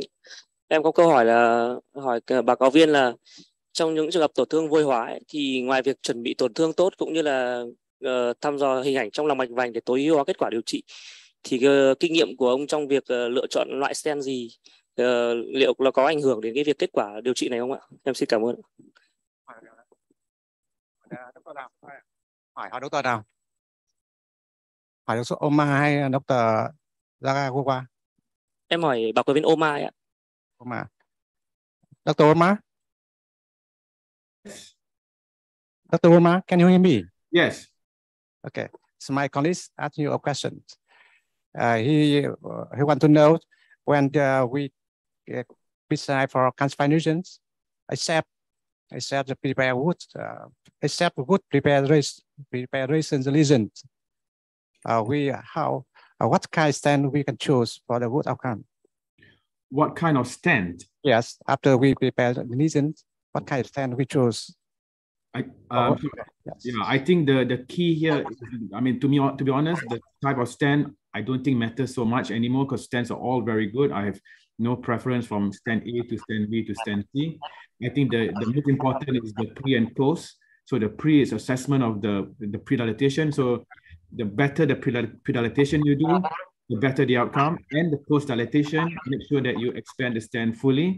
But with regards to the stent use, if you ask my opinion, I don't think it has much impact in the long term. Yes, thank you.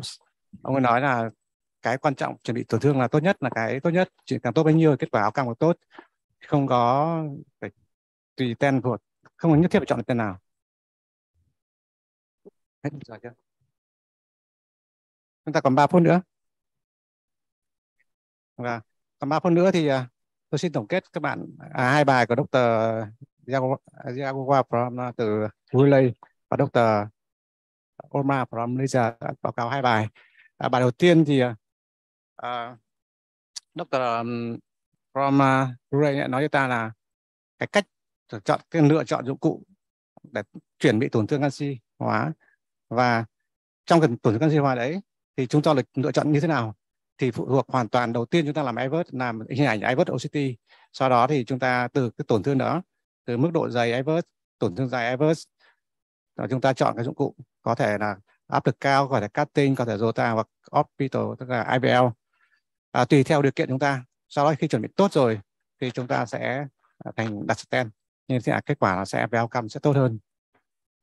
Còn Dr. Omar thì báo cáo về, tóm lại là cái kết quả tức là tổn thương canxi hóa thì đã cặp ten vào rồi thì kết quả nào chấp nhận được. Trong trường hợp tổn thương Bifurcation, là tác giả nói là trong trường hợp mà tổn thương Main thì vẫn là đúng tiêu chuẩn thôi ạ, vẫn là 5 mũ diện tích, mũ tối thiểu là 5 ở mũ 6 là LED, 7 là ngay chạc 3 và 8 là thương chung. Đấy là cái tổn thương không nhất thiết nó phải tròn, mà tổng diện tích nó thế là được, có thể chợt nên nó méo nhưng IVUS này nó trên DSA nó méo nhưng IVUS nó vẫn đủ diện tích là ok. Thế còn đấy là tối thiểu, còn rộng hơn thì càng tốt. Đó, ý muốn nói các bạn ấy là như vậy. Không, mà các bạn còn ý kiến gì không ạ?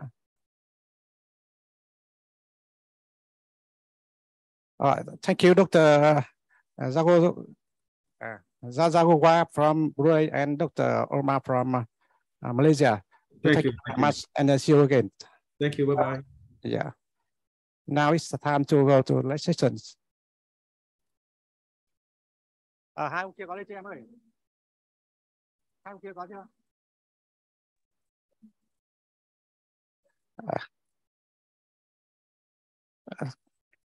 Hello, Doctor. Aluzux from. Yes. Can you hear me? Yes, I can hear you well. Yeah, thank you. And hello, Dr. Ho Lam from Hong Kong. Can you hear me?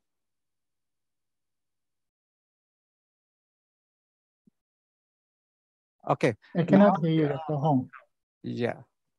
Now to be in time now, I would like to invite Dr. Aluduk with our presentation, with our topic, tip and trick for Pci in calcified Bifurcation lesions. Please, Doctor. Yes, thank you very much to invite me to join your conference. And I think my topic is quite difficult because it's combined two complex PCI in the same patients. So this is my disclosure slide. Because when we do something, we have to review the literature that what is the recommend from the previous or the more experienced than us, that what is the kind of PCI that we do, and it will reflect some things.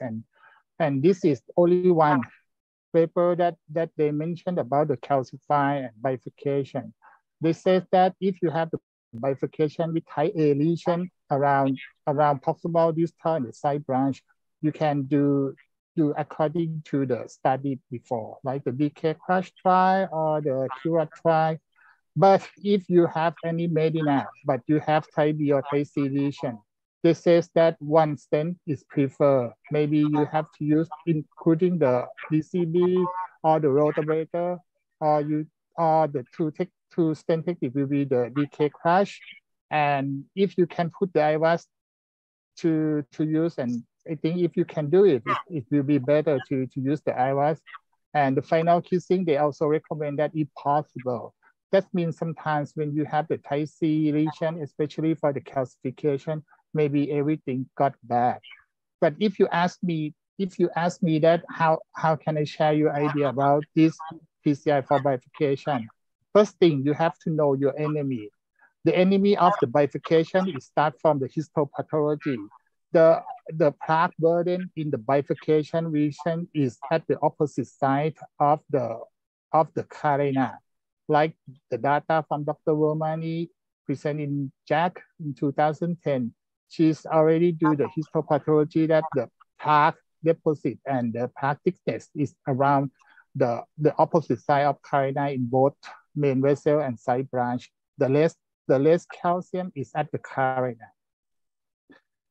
And the calcium can cause the balloon under expansion dissection and may cause the restenosis and adverse outcome in the future. And sometimes only angiogram can detect only 30% of in the calcium of the lesion, and it will get better if you use the intravascular imaging. When you combine the two complex PCI together, and you think about what will happen if you put the stent in the bifurcation, you will face the problem about the carina shift if you not prepare the lesion well. Step 2, you have to know the behavior of the stent in the calcification and the bifurcation lesion. When you put the stent in the very stiff vessel, very less compliant, you cannot get the circumferential shape, or you cannot get the well expansion. But in the true vessel lesion, sometimes one part is stiff, one part is not stiff. And like this case, when you put the stent in the calcified nodule, the stent expansion will be asymmetrical, and it will be expand only the less stiffness or more compliant part in this, like this picture. You can appreciate that the stent is expand to the normal segments of the vessel. So when you want to put the stent inside the calcified lesion, you have to make some crack, like Dr. Omar and Dr. Lash already mentioned.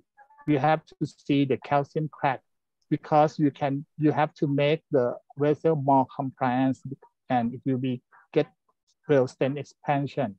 Like this picture, they do the LOTA and NSE balloon, and you can see the stent is more round and more expansion. And the second thing, you have to know the stent behavior in the bifurcation. It's quite a long series. If you want me to talk about the stent behave in the each technique of the bifurcation, I recommend you to review in the YouTube. It's very easy to access you can search the Euro bifurcation crack. It's very nice to demonstrate a lot of technique in the bifurcation, like they show every important step in the bifurcation, like this cartoon. I want to mention something that sometimes be missing, and we didn't do it much or very serious about it, like what is the size of balloon when you want to do the crash? You have to use the 1-to-1 to the proximal part, and don't make the tip or distal marker of the balloon beyond the carina. Something like this is all the pitfall that we don't understand the behavior of the stent in the bifurcation lesion. You have to review it, which one is the best. Even though in the 16 consensus from the Euro bifurcation crack, they also mentioned about the pitfall and tips and tricks to correct it. So the things that you have to know about the stent behavior and you do the properly technique, it will be help you to get the stent expansion well in the bifurcation lesion. For me, more than that, you have to know the maximum stent expansion. So in the bifurcation, you have to know which stent you use and the limitation of the maximum expansion in each kind of stent that you want to use. So I will show you all of my idea in the case like this. This is the 81-year-old male who was diabetic hypertension and dyslipidemia, and he had the CKD, baseline creatinine was 1.8. He presented with non-ST elevation MI and heart failure for 2 months, and the LVEF was 35, and anteroceptal wall hypokinesia. The heart team from the previous hospital planned for medication as revised study because he can tolerate for 2 months, but he cannot get the well quality of life, so he referred to us to do the PCI. This is the picture from before the PCI. The angiogram show that he have the heavy calcified lesion in the bifurcation left main and also the diffuse long lesion. The circumference is nearly obliterate. The RCA, this is another view of the LAD and the diagonal branch. Both of LAD and diagonal have the heavy calcification. The RCA also have the heavy calcification for the proximal to distal part, and it looks like the calcified nodule, and some part I think it will be the eruptive calcified nodule. So what did you plan for this lesion? You can see that you have the heavy calcified in the diagonal band, the LAD band, and you have the circumflex. But I think the RCA is large enough and the circumflex is small, so I plan to do only the LAD and diagonal. What I plan to do, I just do the low debater because in Thailand we don't have the IVL yet, so I do the low debater in this case, and I to use 1.5 burr, and I can successfully pass to the distal lesion. So after I successfully do the LOTA, the diagonal has gone, but luckily I can open the diagonal with the wine. And the first plan, I think I will do the LOTA to the diagonal, but after the plaque shift and we lost the diagonal for once, patient had some chest pain and not stable. So I changed the strategy to do only the balloon. When you do the balloon, in this case, I love to use the scoring balloon. Like this case, I use the Scorfec to crack the calcium in both sides, LAD and diagonal part. And after that, we do the OCT to make sure about the size of the balloon and standard we choose. Like this one, you can see the lumen profile, and we can see that the distal reference is just only 1 millimeter. I will show you this one. So the distal reference is here, and the bifurcation is look like this, and you can get the length of the stent and the vessel from the OCT, and the effect of the LOTA, you can see that it's just ablation, very small amount if you use the small burr for the lesions. And this is the left main it's not the circular, it's the ellipsoid morphology. Every part in the bifurcation lesion,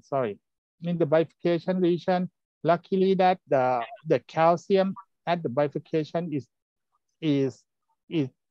at the nearly the bifurcation is have less calcium. It start at the more distal part at the bifurcation. You can see that it's not much calcium in the diagonal.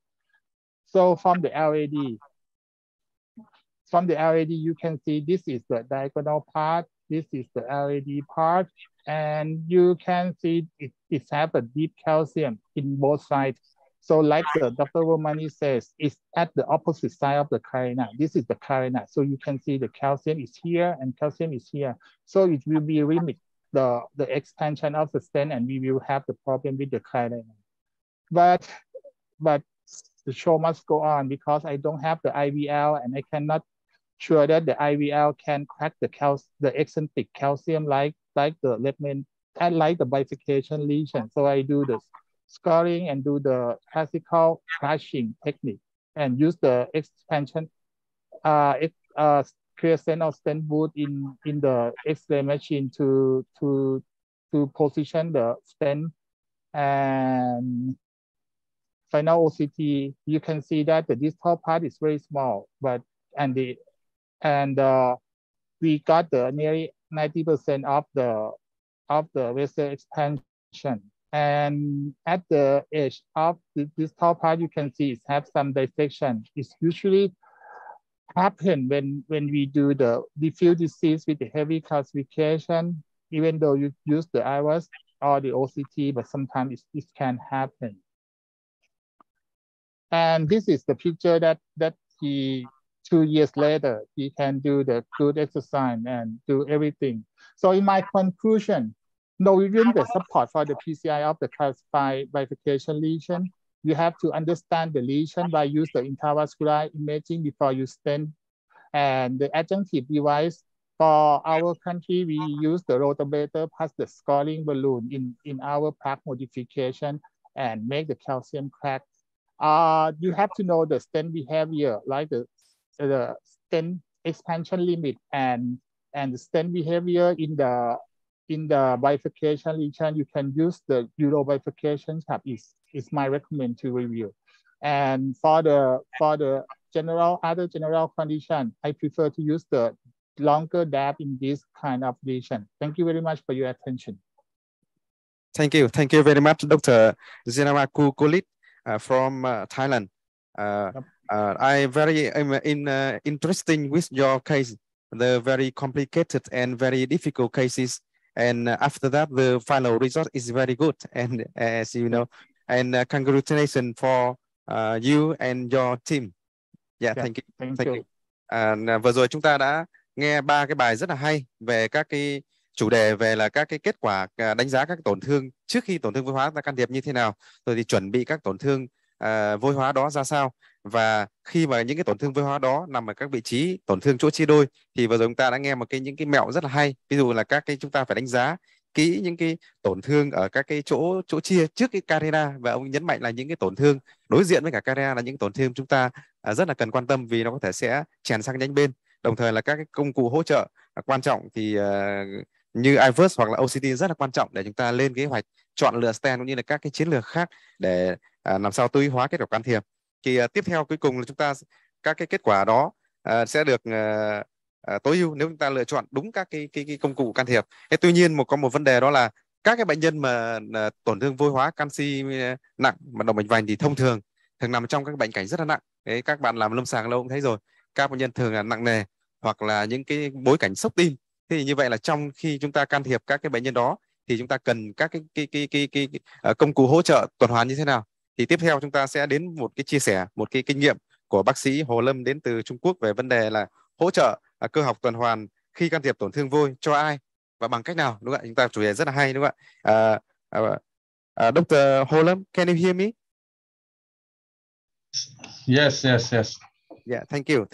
I would like to introduce Dr. Ho Lam, come from Hong Kong, China, for topic mechanical circulation support to PCI in calcified lesions. For whom and by what device? Please, Dr. Ho Lam, please. Oh, thank you, Chairman. May I share my screen? Thank you very much for the kind invitation, and it's my pleasure to join the meeting. Today, my topic is mechanical circulatory support for calcified lesion for home and by what device. Nowadays, we got many hemodynamic support. We got much better hemodynamic support. In the old day, we can just have inotrope and IBP, but nowadays we have many. For example, ECMO plus IBP impeller, or even ECMO plus impeller. But many of time, I think everyone had this experience with ECMO, with all this impeller is expensive, and the situation is like that, like this picture. So not always all the cases you need to go to this degree of hemodynamic support. Many of time, inotrope and IBP are okay. So go back to the topic for home and what device, and I will also focus on why. In fact, for me, I think most of the case, IBP or inotrope plus IBP standby is okay, is already enough for water patient.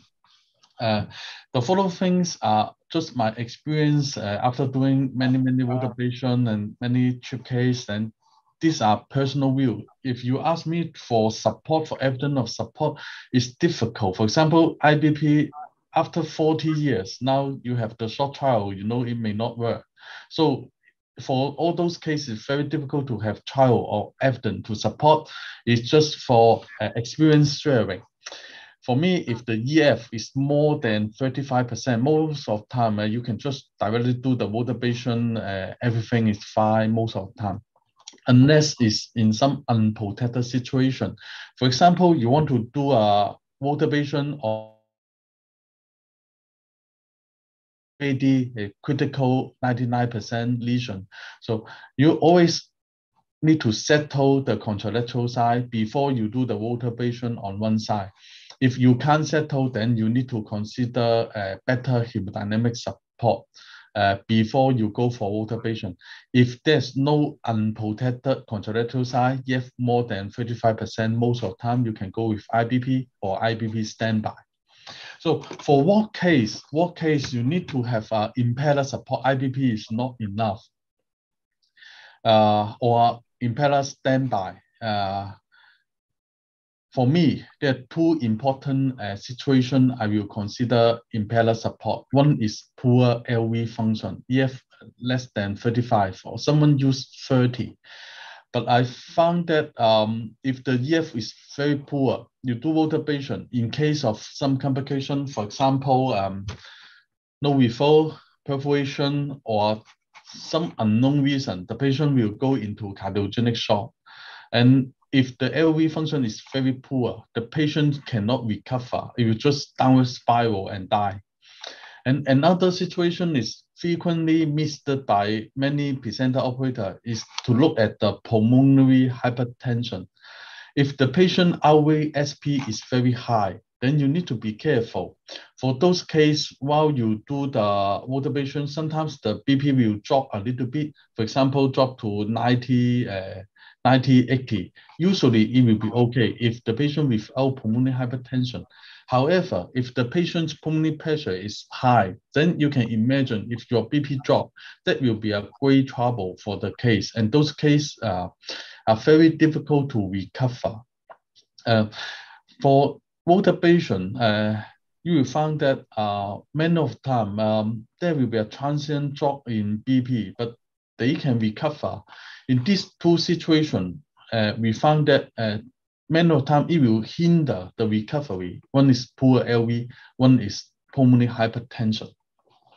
And finally is ECMO. When will I consider?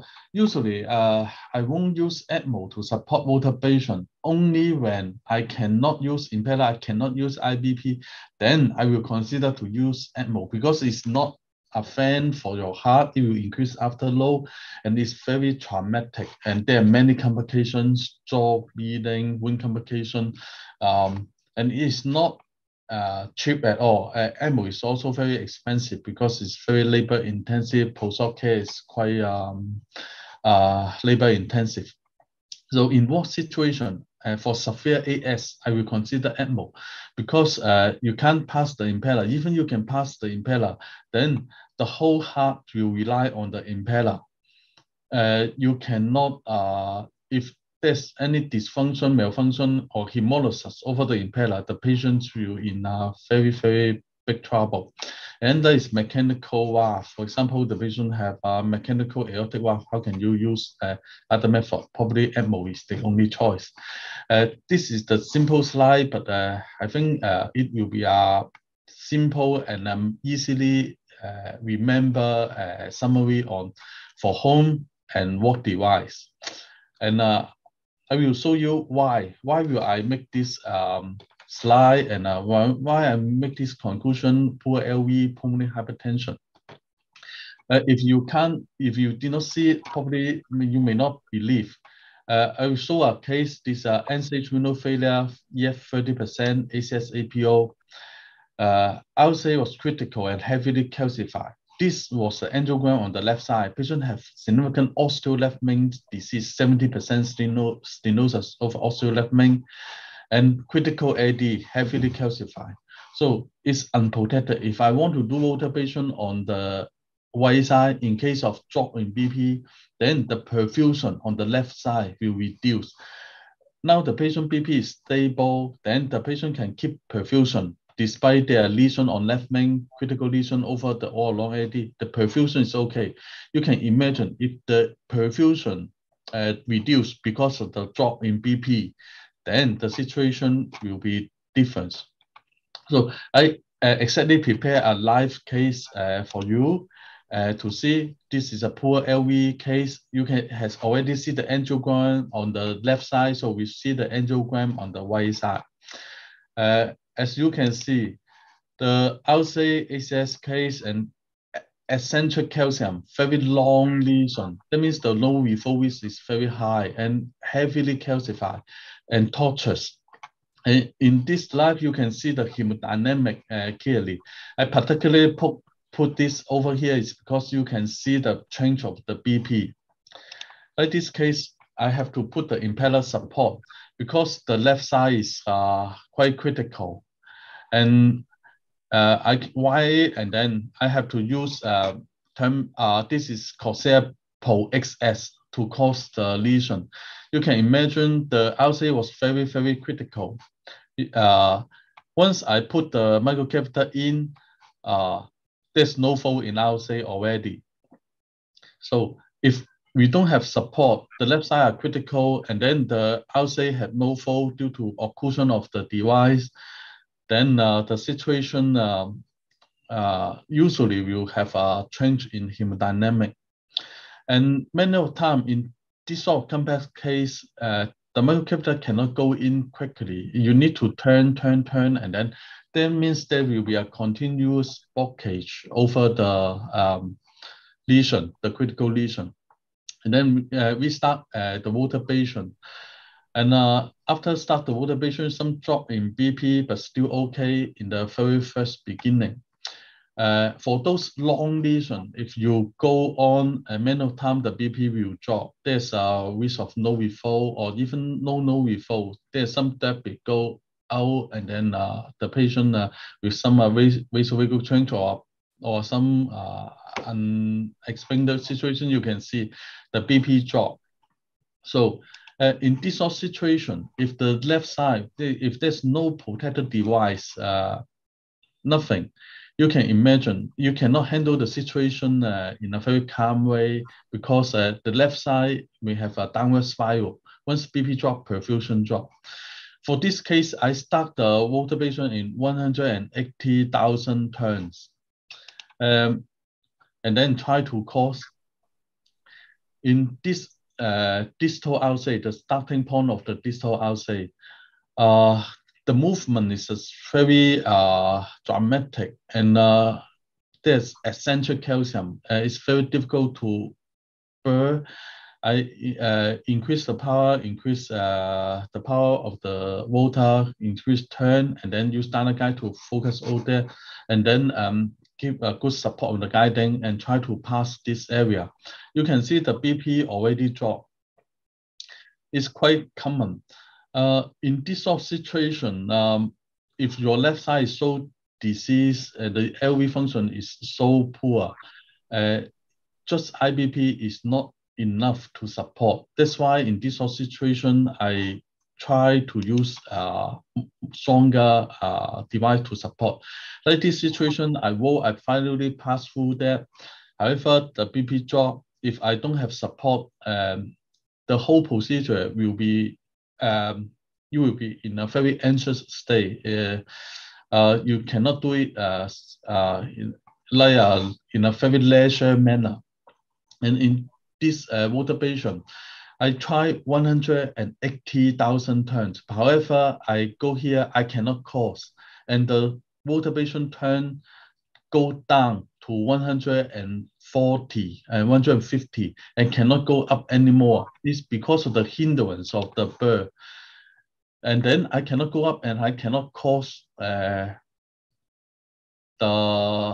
lesion. and the BP drop. You can see BP just 70 something. So, however, with the support, I can be in a very leisure manner, and I try a special way to help this situation. So I can remove the burr first, make sure there's a continuous passage of blood to the distal, and there's no complication like no refold, perforation, everything. And then I try to use the halfway burr concept to use a small balloon to modify a little bit on the passage first, because I found that it's very challenging motivation for this case. Even I use 1.25 burr, the burr speed cannot rise up. It just 140 or 150, despite I set it very high turn, 180, 190. I try a special method, use balloon to modify a little bit, and then start the burr again.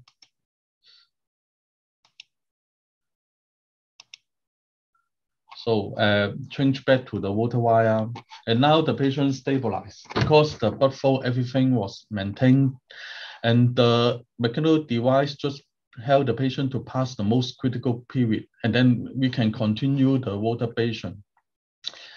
After the modification, this is quite controversial and difficult to accept by most of the operators. I've seen this to be used in Taiwan and in Japan. You modify a little bit and then we continue the water patient, and you find the water patient more easy to cause the very difficult, very distal ulcer, and continuous polish the lesion. And you can find that now the BP, everything was much more stable than the first water patient. And further polish.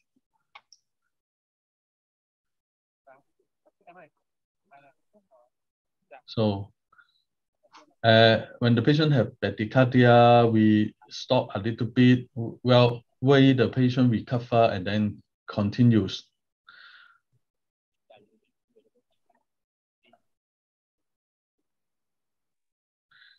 So you can see the real situation, real scenario with good MCS support, mechanical support. You can make a complex procedure in a very leisure way. I think that is the major advantage. The operator don't need to be very stressful. You can handle it with your usual way, usual skill. And the other advantage of this MCS is, I will show you later. And then we finish the procedure, and by putting on stand, of course, we had done the pre-dilatation, everything. I just cut because don't want to waste time. Now you can see the ulcer is very good. So do you see any problem? The ulcer, there's no perforation, everything is good, flow is good. Right, flow is good, everything is good. And then we just want to try to do the Pci on the left side. Now, my guiding did not engage the left main, did not engage, it's just in the aorta. Because the patient had also left main lesion, I plan to fish in. Now, I will show you a very special situation. If you did not see it, it's very difficult for you to believe. For all this poor LV function, it doesn't mean you do successful procedure. The patients will not die. For those poor LV case, even you do successful the patient, everything was fine, good skill, everything. The patient can still arrest. Now, we just finished the full observation. Just a few minutes later, we start the procedure. We try to attempt to do the left side on the same procedure. The guiding did not engage, but we see the BP, there's some drop in the BP. We had not done anything. We had not even touched the left main. The patient's BP dropped. And then I dare not to inject even contrast because it's so strange. The patient's BP dropped like this. It should not happen. We had done nothing. So in poor LV case, it is not uncommon. We have many of these cases. Everything was fine. The patients can still go arrest. Now you can see it's very valuable life. You can exactly see the cardiogenic shock, drop in BP, everything. We can still be very calm at this moment because we know the patient had good support. So you can see the amazing point of having a good mechanical support. Now the BP continue drop, BP just 70 something, 60 something, 70 something. You can see.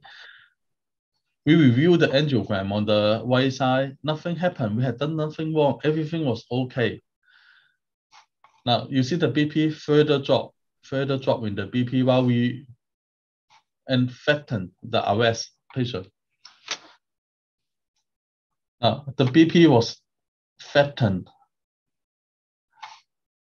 It's not the artifact or I moved the guiding. You can see I moved the guiding.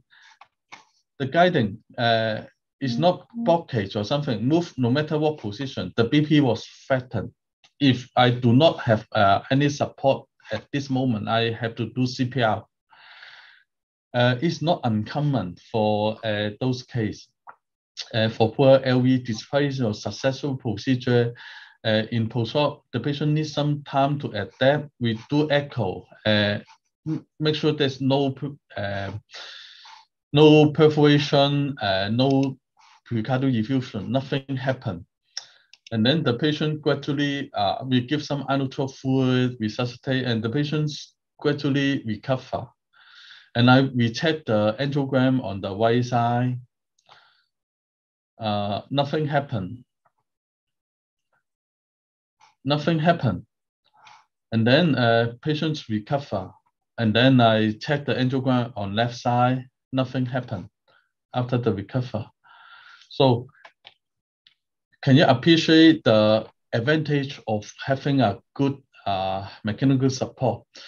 For those very poor, very ill, unprotected case with poor LV function, if you do not have support, better not to attempt because it's not your skill problem. You do everything well, but the patient can still go wrong. So another case is EF 15%, severe MR, TR, ACS, APO, intubated. The patient was intubated. RVSP was 79. Sorry, Dr. Yes. I have 2 minutes more. Okay, yeah. We just need 2 more minutes. And then we finish. I cannot have live for you for this case. And then we do the votabilization on right and then on the left. Yeah, critical, outstretched, CTO, and then we finish the votabilization on 2 sides. Angiogram was okay. For this case, I don't have the hemodynamic record for you, but believe me, the patient actually on and off BP fatten for even post-op for 4 days. And we need a few days, finally been off ventilator and impeller, and the patient was well now and walk and ate. Everything was fine. Another issue is the device. When you choose different device in poor LV may also affect your decision.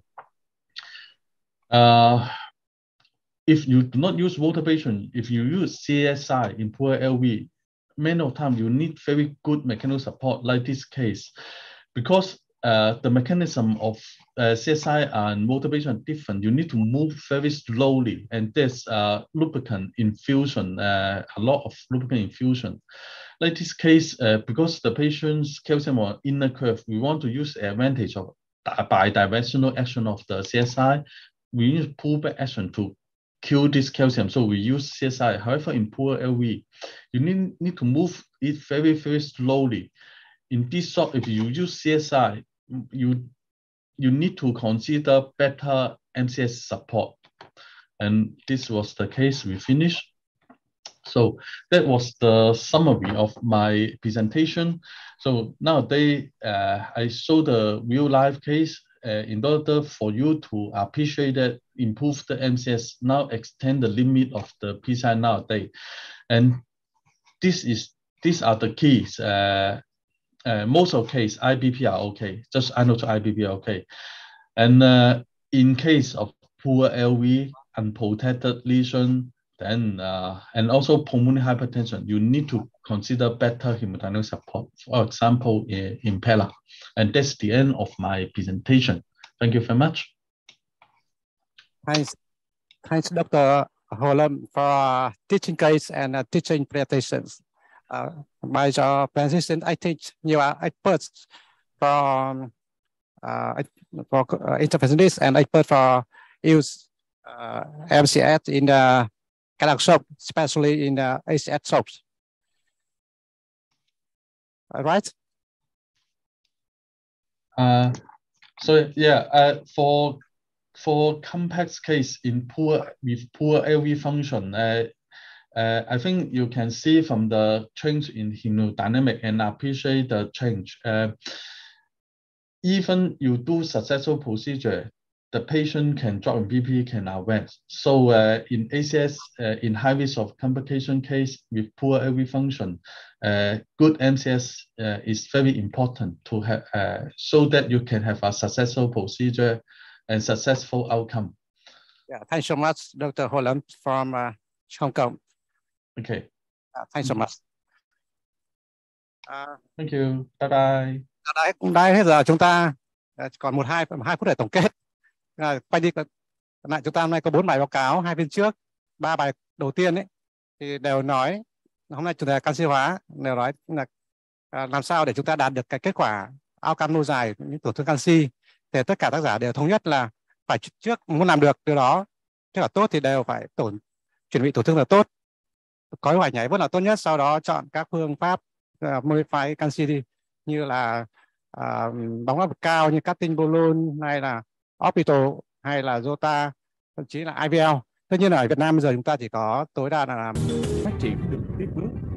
Đến năm 2018, thử nghiệm Digletimine 58 được công bố. Dapagliflozin cho thấy lợi ích bảo vệ tim thần cho bệnh nhân đái tháo đường tuyếp 2, dù đã có bệnh tim mạch hay chỉ mới có các yếu tố nguy cơ. Cũng từ thử nghiệm Digletimine 58, các cơ chế mang lại lợi ích trên suy tim của Dapagliflozin dần được làm rõ như tăng thải natri niệu, giảm tiền tải, hậu tải, giảm áp lực lọc cầu thận, bảo vệ thận, cải thiện chuyển hóa tại tim, giảm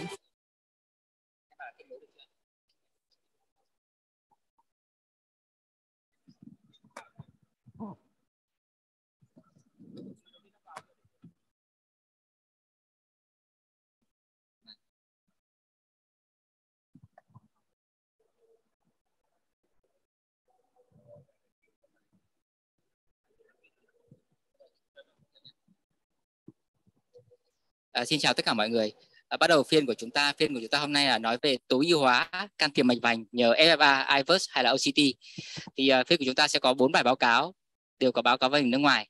Thì để bắt đầu phiên thì tôi xin trân trọng giới thiệu là có bác sĩ Narrative Chunhan Niwat sẽ giới thiệu về vai trò của hình ảnh học trong lọc mạch vành khi can thiệp mạch vành. I would like to invite Dr. Chunawan Niwat to present a role of intravenous imaging Ivers OCT in complex PCI. Dr. Chunawan Niwat, can you hear me?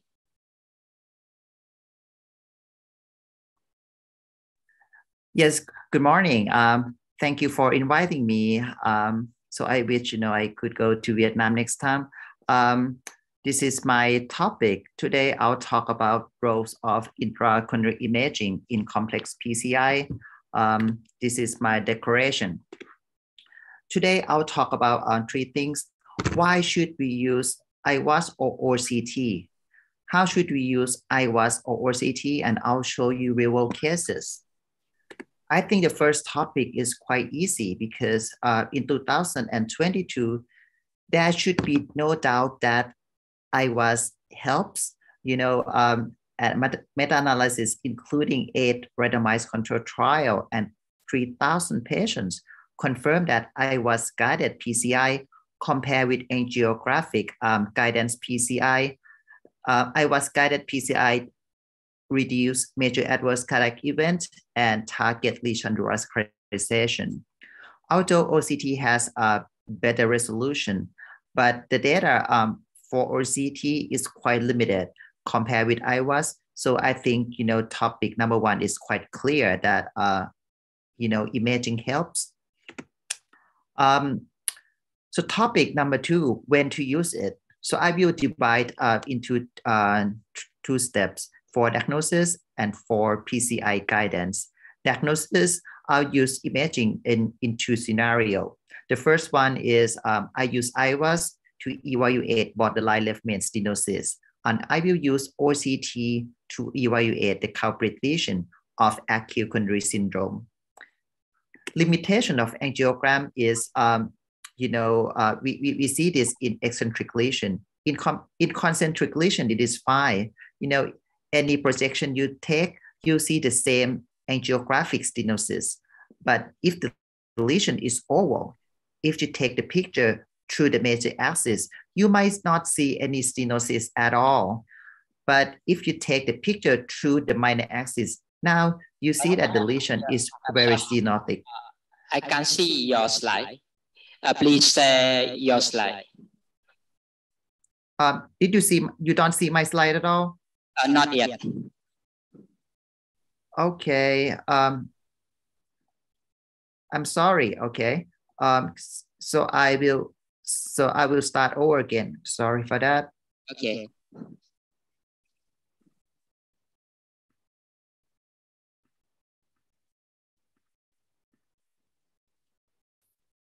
Okay, now you see my slide.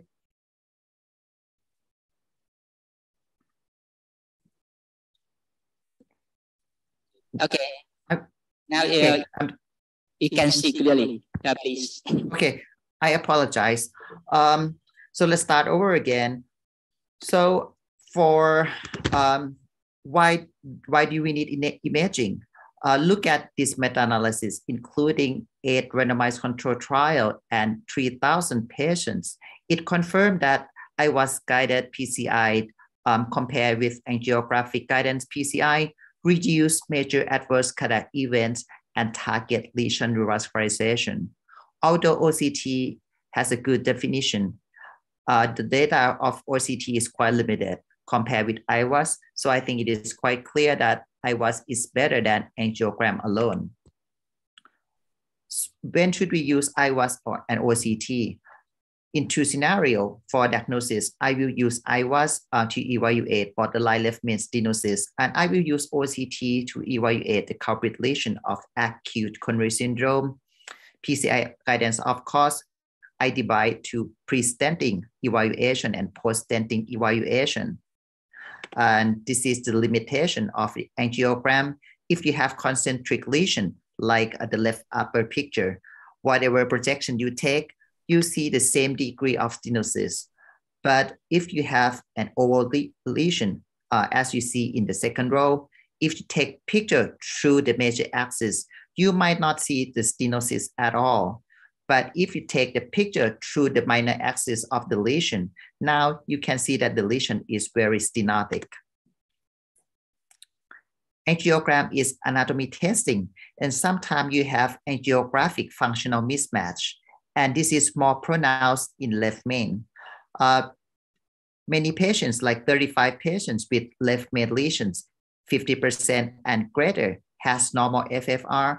On the other hand, when we think angiogram is not bad, the lesion is less than 50%, 40% of them is ischemic by FFR. I think a part of that is left main is very short, and sometimes you don't see any good reference, and sometimes this left main is overlapping with ostial LAD and circumflex. That is very difficult to see.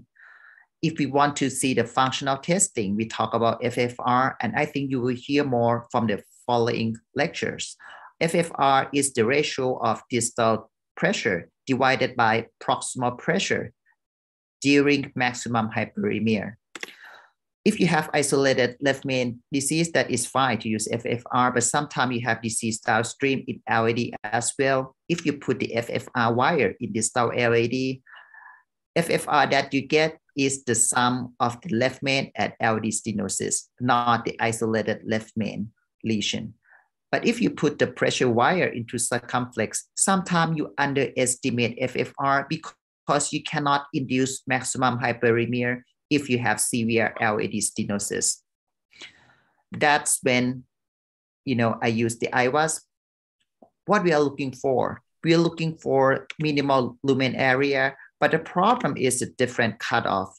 The study from the US showed that if the minimal lumen area is 6 and less square millimeter, it is ischemic. But the study from South Korea showed that if the minimal lumen area is less than 4.5 square millimeter, it is ischemic. So the problem is, what should we do when we have the lumen area, between 4.5 and 6 square millimeter? I'll use different parameters such as minimum lumen diameter, area stenosis, and plaque burden. I'll use everything together. How to use intracoronary imaging guided PCI. This is the algorithm proposed by Abbott. But I think this workflow is very practical with the acronym MLD Max.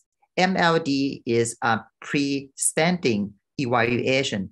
You look for 3 things: plaque morphology, lesion length, and vessel diameter. And post-stenting imaging, you look for 3 things: dissection, apposition, and expansion. But the problem is, again, many cutoff.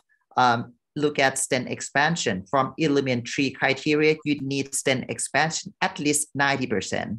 But MLD Max and European consensus said if you get stent expansion at least 80%, that is acceptable. Why are they so different? Because I think elementary is a randomized control trial, including quite simple lesions. But MLD Max and European consensus cover real-world practice, including complex lesions. So I think you have to put everything together rather than remember any parameter. Now I'll show you my cases. The first case is a patient with acute coronary syndrome. A 66-year-old man presented with chest pain, dyspnea, and atopnea. He went to a local hospital. And he was diagnosed with non-ST elevation MI with heart failure. Because of the financial issue, medical treatment was given and he was referred to my hospital 5 weeks later. RCA is good and no problem in ramus intermedius and left circumflex. But there is a borderline disease in proximal LAD and mid LAD. But if you look at LAD carefully, the flow in LAD is quite slow. Now I use OCT. Pulling back, this is the problem in mid-LAD. I'll show you what happened. The picture from the right side is honeycomb appearance. It is recanalized occlusion of the LAD. And in this case, I did PCI using drug-eluting stent in LAD to fix the problem. The second one is a 50-year-old guy presented with acute chest pain and EKG show acute anterior wall STEMI. The patient has acute occlusion of proximal LAD with large thrombus burden. So in this case, I start with aspiration thrombectomy using 7 French aspiration catheter. And after I clear the thrombus, the LAD looks okay. So now I did OCT in this case and look at OCT in proximal LAD. It looks good. There is no residual thrombus and, the intima is intact. There is no rupture. There is no, I think, it looks near normal. So in this case, I thought, it might have been just thrombus embolization. So standing was deferred. And interestingly, transthoracic echo that was done later show moderate to severe mitral stenosis without LV thrombus, without left atrial thrombus or LV thrombus. So anyway, I still thought, this was embolization. And I think you will hear more from the following lecture. Move to left main bifurcation PCI. one of the challenges of the left main PCI is the vessels diameter are different, because proximal main vessels and distal main vessels are disproportional, and sometimes we don't know the real diameter of these vessels. There is many formulas to calculate the vessels, but I think using IWAS or OCT is much easier to define proximal main vessels diameter and distal main vessels diameter. Using imaging is much easier. This is a case that thought to be simple. 60 years old female could present with acute anterior wall MI, and primary PCI was done at outside hospital using 3030 drug-eluting stent, and report said they placed the stent at the osteo LVD perfectly, but I didn't believe so. I brought the patient back to do what I was, and basically the stent did not end at the osteo. It was coming back all the way to the left main, causing 1.2 millimeter malapposition, and this malapposition was 6.4 millimeter long. So I did pot, kiss, and pot to fix this problem. CTO, you all agree that CTO is complex. This is the patient with RCA CTO that had history of failed PCI at outside hospital. So basically, RCA CTO was not too difficult to cross. I crossed it with Filter XTR.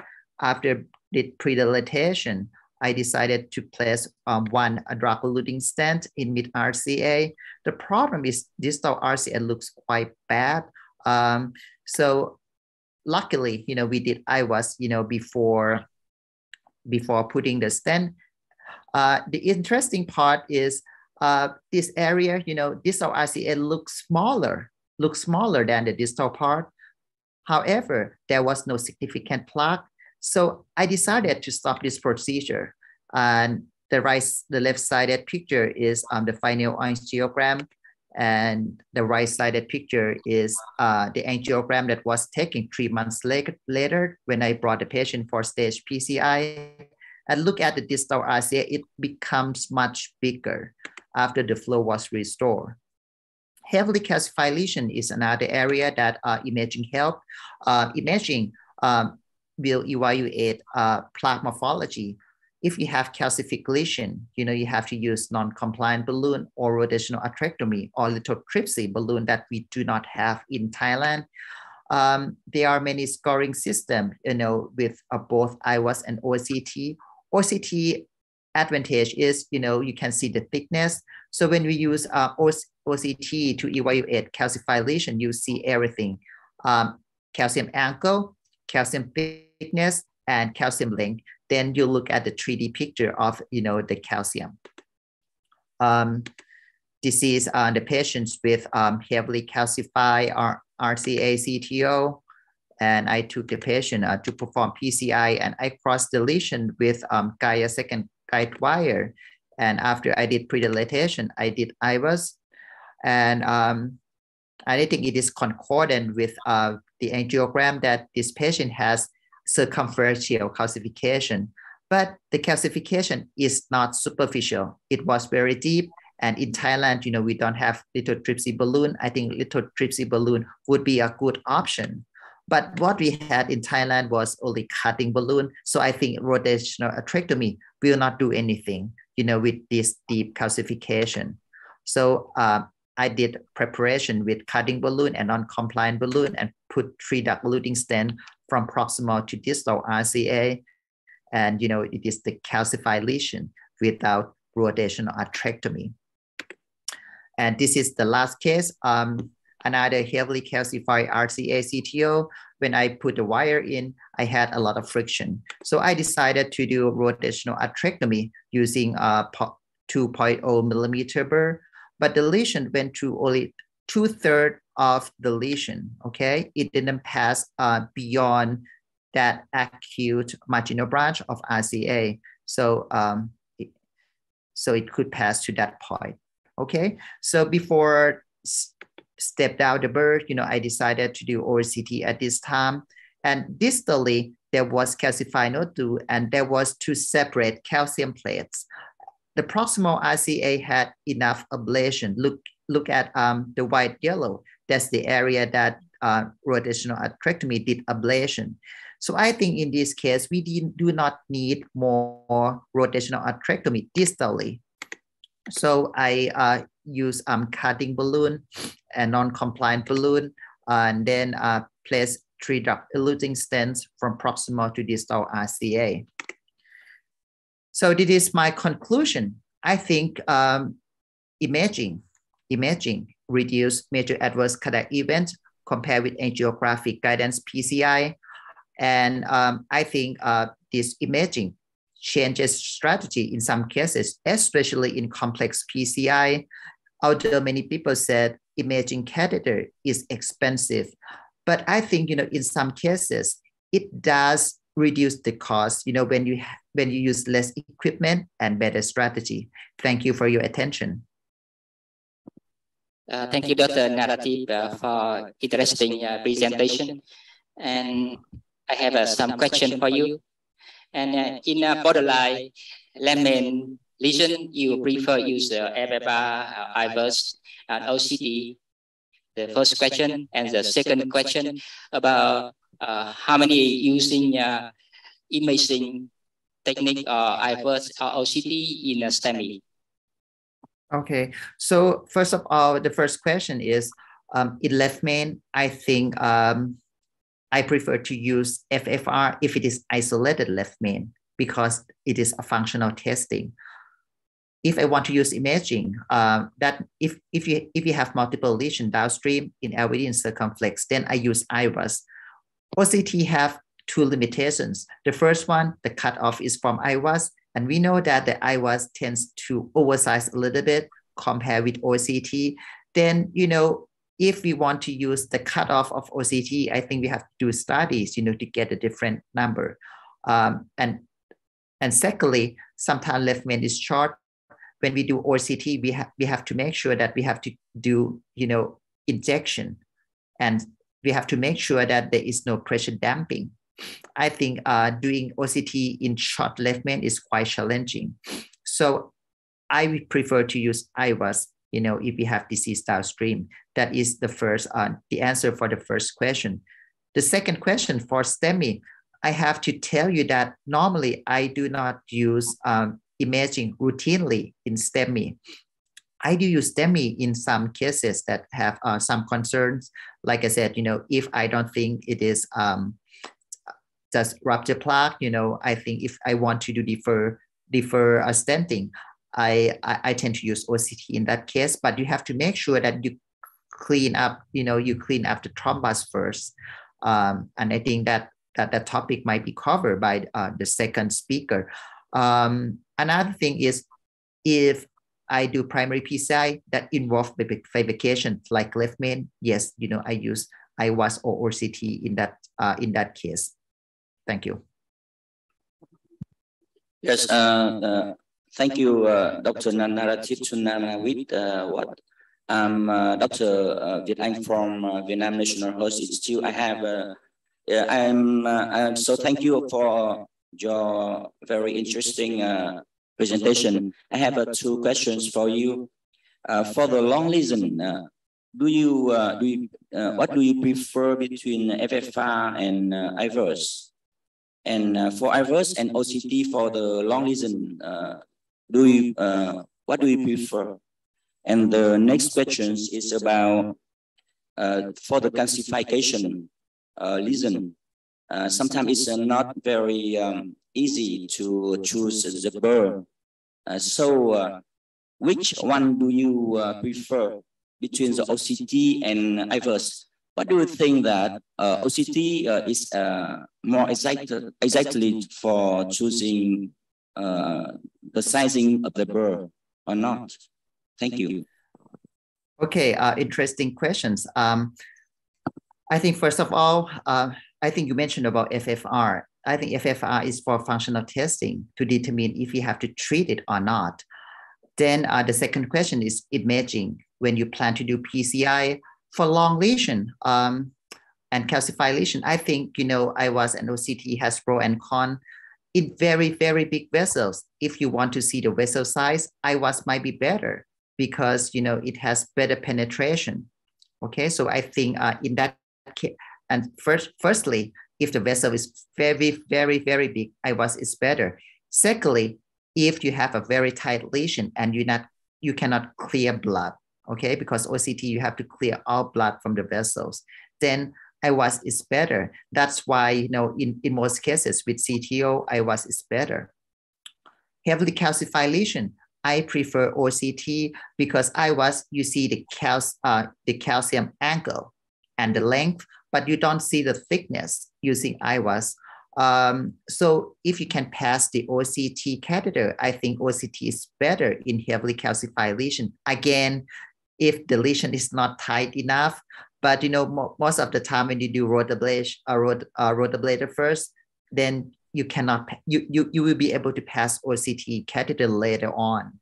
I would say heavily calcified lesion, OCT is better. And also, it is better to see calcium fracture and the area of ablation using OCT.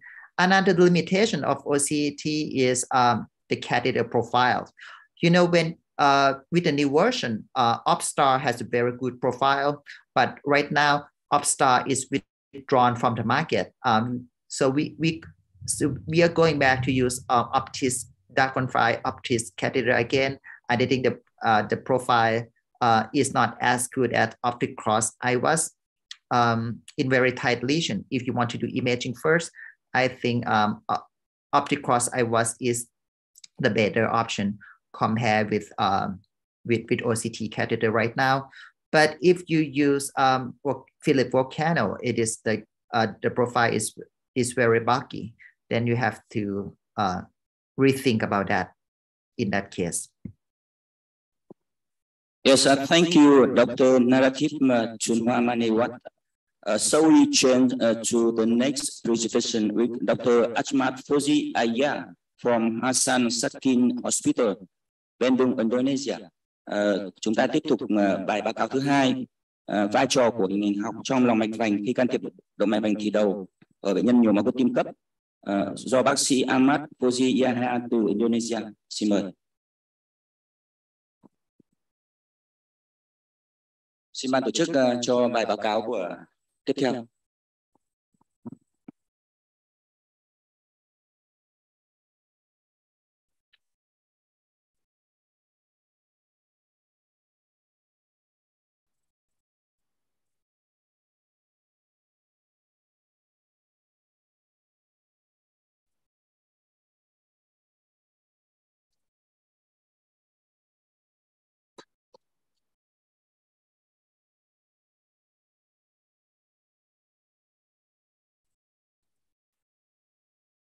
Nếu có câu hỏi của khán giả.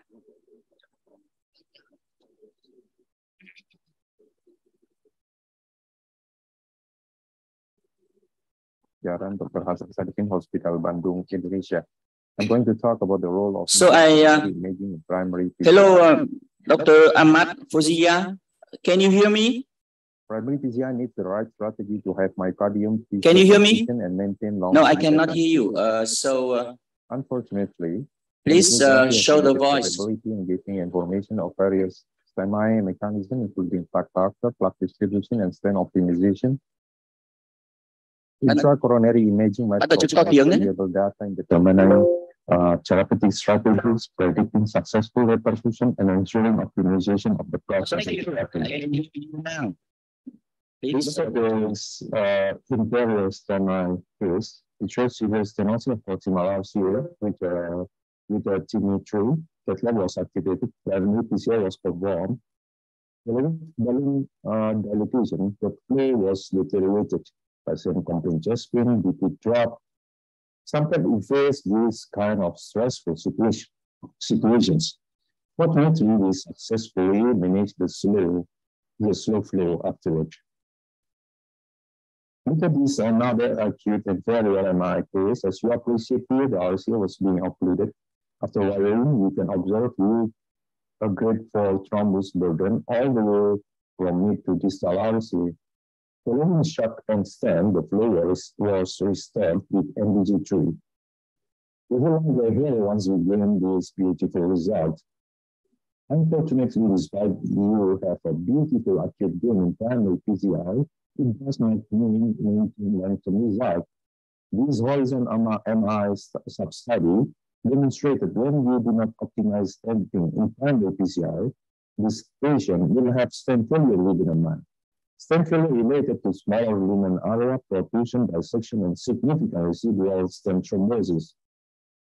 There are many factors contribute to successful immediate and long-term results, such as patient factor, facial factor, lesion factor, system factor, and technical factor. I'm not going to touch all the factors, but we'll concentrate on technical factor. So, as we know, the intracoronary imaging potentially contribute in finding the technical factor. Imaging can determine precisely the mechanism of ST elevation myocardial infarct. There are two imaging devices which are widely available in the market, IFUS and OCT. IFUS can penetrate deep into the tissue, allowing visualization of the lungs, stents, entire plaque, and vessel wall. The beauty of using OCT, because of its high resolutions, we can see vividly structure near the lumen. Study demonstrated various mechanisms of acute coronary syndrome, including STEMI. There are three main etiologic mechanisms, namely plaque rupture, plaque erosions, and eruptive calcium nodule. Other common mechanisms are vasospasm, spontaneous coronary artery dissection, and embolism, and myopathy. Let me share the cases. First case is 40 years old female with anterior MI and angiographhy at the proximal of LAD with sluggish flow, as you observe here. The OCT revealed the mechanism is plaque rupture. OCT is the best intracoronary imaging in identifying plaque rupture. It characterized by discontinuity of fibrous caps here. You can observe here. And this is a cavity formation within the lipid-rich plaque. So we put stent and the flow was restored. The second case is 22 years old smoker male who developed chest pain and ECG showed anterior MI. The angio demonstrated haziness of proximal and LAD and slow flow. Let's look at the OCT of distal of the culprit. Excuse me. So the distal of the culprit looks normal vessel, normal looking vessel. That's a thrombus. And then afterward, at the proximal part, we can observe the normal looking vessel.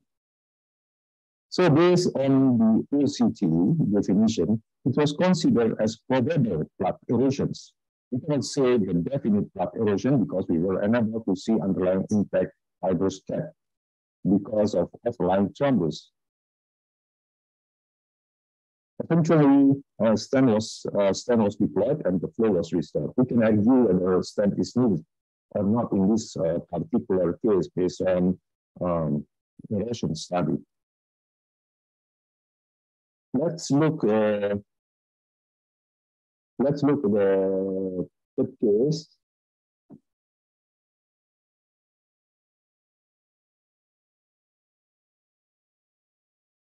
This is a 28 years old male developed inferior MI.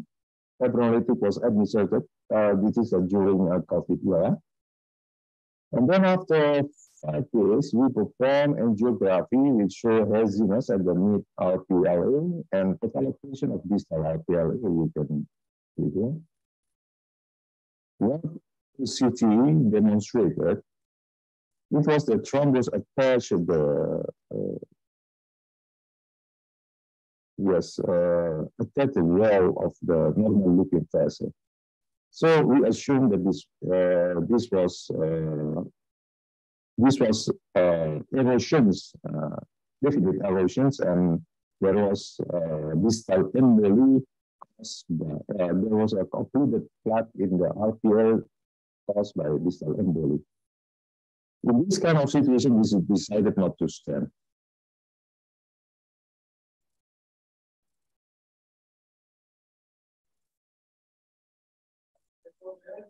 So let's go to the next case, which is a very challenging case. We were lucky enough to use intracoronary imaging in this kind of STEMI cases. A 58 years old male presented with STEMI. Look at the ST location in FPI with signify a problem in left main. He had PCI at LAD and circumflex a couple of years before. And he had cardiovascular risk factor, hypertension, smoker, and dyslipidemia. The angio showed this haziness at the distal bifurcation of left main and slow flow to LAD. We were wondering what exactly the reason morphology was. I first to LAD and circumflex demonstrated it was eruptive calcified nodule. Okay. We will run OCT from the left main circumflex, run OCT from left main LAD. So this is a calcified nodule for being into the lumen. There's a disrupted fibrosteps. We were on the dilemmatic situation in selecting the strategies in STEMI, whether to ablate or not, have to do upfront two-stent trust strategy or professional stenting. Based on OCT image, and then we decided to ablate using 175 millimeter burr to circumflex root. We select the size of the rota burr based on IFOS image. And the patient ended up with the DK class stenting, which looks a beautiful result.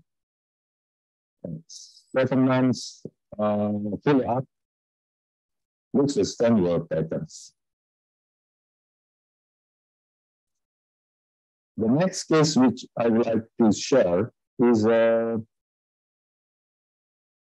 73 years old male with inferior MI. There was focal lesion with RCA. IFOS evaluation revealed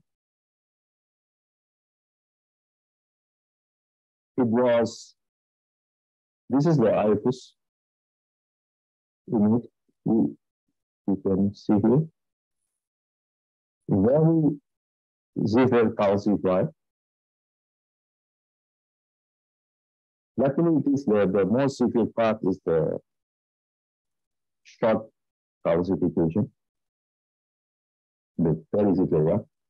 So we decided to prepare the lesion using. We decided to prepare the lesion using 3 millimeter wall point cutting balloon, and one stent was deployed, which showed a very good result. Thus, the studies and guidelines supported the use of intracoronary imaging in primary PCI. There were pros and cons of using imaging during primary PCI. This study did not support the use of imaging, especially IFOS driven primary PCI, because the IFOS is many centers using IFOS compared with the OCT. The reason why imaging during PCI instead of giving benefit, even harm to patients. Using imaging means that you add possible time in emergency situation. We are supposed to pick in and pick out in emergency procedures. Other objection is using imaging in is difficulty to have a good acquisition and respond to it.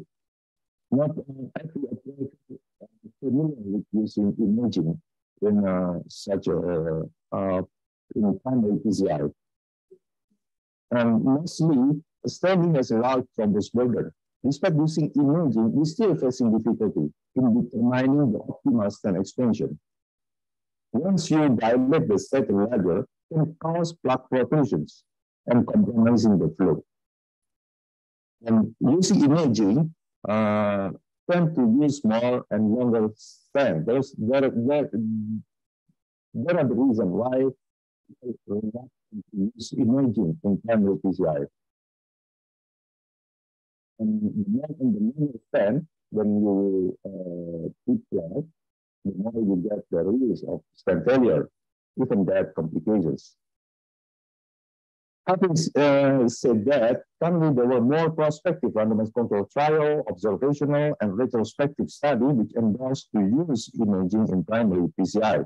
Indeed, the study demonstrated when you use imaging, it would lead you to putting less stent. This contradicted with the previous study. And we will get a final minimal stent, a larger minimal stent area, lower hospital mortality. And using imaging can predict to which plaque that has higher risk to distal emboli and how to prevent that.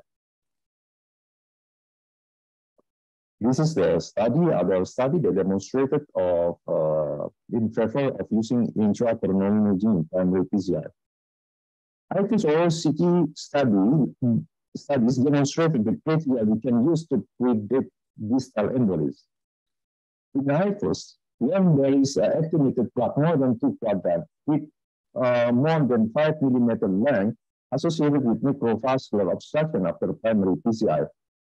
In OCT, we can measure lipid length. When it is more than 9 millimeter, it predicts absence of resolutions with sensitivity 88% and specificity 78%. The latest European guideline on microvascular protection did not specify of using imaging in primary PCI. It supports to use imaging pre-PCI, especially in leveling to assess the severity, and afterward it will optimize the implanted stent. Jensen and Johnson colleagues proposed the algorithm using imaging in LCS. In this algorithm, imaging is used when we are dealing with obstructive or non-obstructive AD, but also in ambiguous angio. Using imaging will help identify the culprit. Indeed, using imaging can guide the strategy pre, during, and post-procedure, as you can read here. In pre-PCI, can help locate the culprit, identify semi mechanism, assess different plaque type, and disinfection. And at the during procedure, you can use 10 or less strategy and add some adjunctive device or drug. And then post-procedure, we can decide whether the stent is already expanded and there is the malapposition or not, complete coverage and stent-related complication. So the take-home message is primary PCI with a complete plaque morphology and highly thrombotic entrainment. Primary PCI potentially end up with suboptimal stent implantation and decreased flow to infrarelated artery. Intracoronary imaging may be useful for guiding primary PCI. We still need a well-conducted prospective randomized study to reach definitive goal of intracoronary imaging in primary PCI. Thank you very much. So thank you, Dr. Ahmad from Indonesia. You have a interesting presentation. As panelists, I have one question for you to show up the mechanism of the reason why there is some STEMI. So you have to prove standing or not standing. But afterward, what do you choose, or what are your strategy for the treatment of the antiplatelet or some statin, depend on the lesion or depend on the reason of the morphology when you do the IVERS or OCT for the primary PCI? Thank you.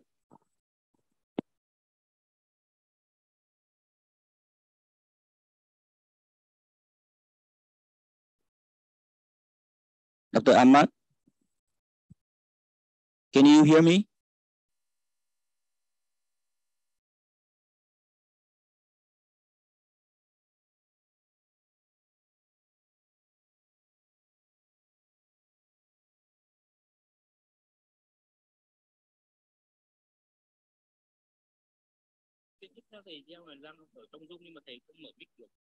Okay, so thế thì chuyển sang file tiếp theo nhé, chuyển bài tiếp theo nhé.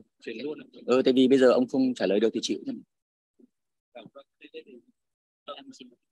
So sorry about the connection because we cannot hear Dr. Ahmad from the Zoom. So we continue the next presentation with Dr. Professor Yeokhoon Keon from Singapore with the topic Should we use Ffr before or after stenting? Tiếp theo là bài báo cáo của Phó giáo sư Yeokhoon Keon từ Singapore. Nên dùng Ffr trước hay sau đặt stent động mạch vành? Please.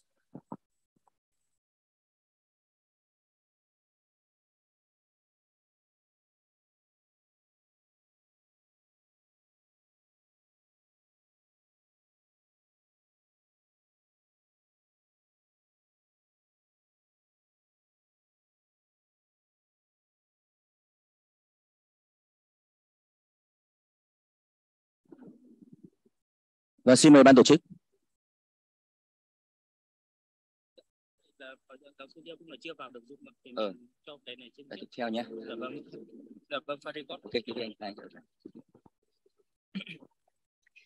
Về vấn đề trục trặc kỹ thuật thì chúng ta sẽ chuyển sang bài cuối trước.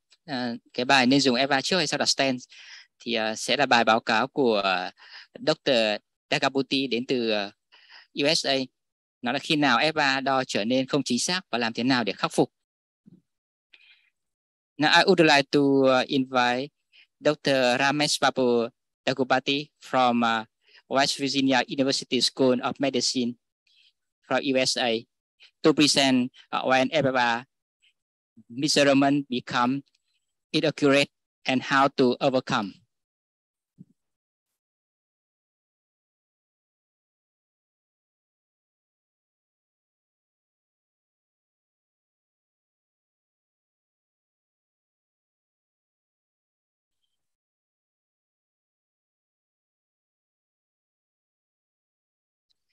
Dr. Dagabuti, can you hear me?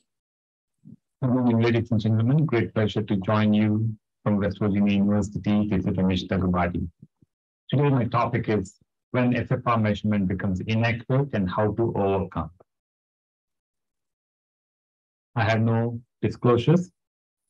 Ffr expresses the maximum achievable blood flow to the myocardium supplied by a stenotic artery as a fraction of normal maximal flow.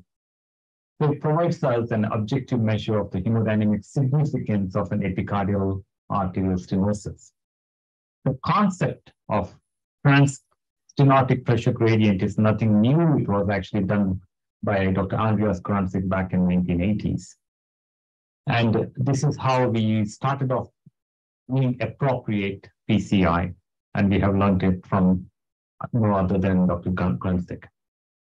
In the cath lab, Ffr can be measured during coronary angiography by passing a specialized optical sensor pressure wire or piezoresistive electrical sensor pressure wire tip into the coronary artery. And this sensor is placed beyond the lesion. And the pressures are measured during maximal hyperemia, where resistance is the lowest. The crucial steps in the assessment of Ffr is appropriate use of pharmacological hyperemic agents, such as IC nitroglycerin, IV infusion of adenosine or regadenoson.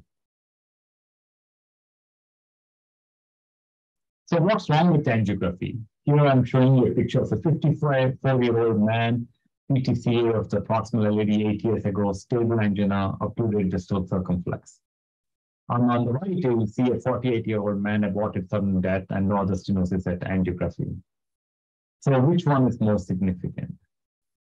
And what are the hyperemic agents that can be used in such a patient? People have routinely used IV adenosine, intracoronary adenosine, sometimes very rarely papaverine, and nitroprusside or nitroglycerin, and regadenoson.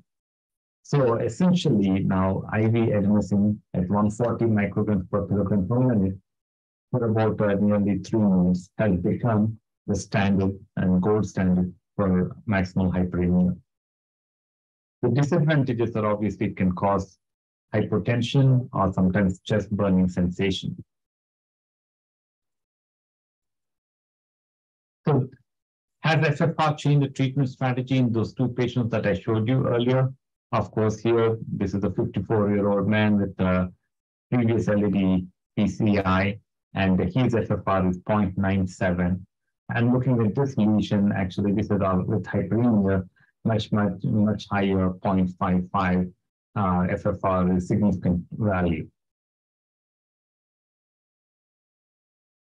What happens, I think, when we get some abnormal values, it also depends upon not just the lesion, how severe it is, but also the amount of myocardium that is being supplied by that artery. For example, if you think that the normal flow is 100, and because of this lesion, there is a gradient and the pressure drop is up to 60, so that it actually is FFR of 0.60. Whereas here, the drop of from 100 to 80, it happens because half of the heart muscle is scar tissue and it does not need, and you cannot attain maximal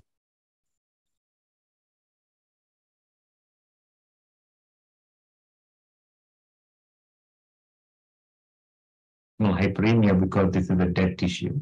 So only half of it is being provided. So even though you're given the same lesion severity, it also depends upon amount of myocardium that is being supplied by that particular artery.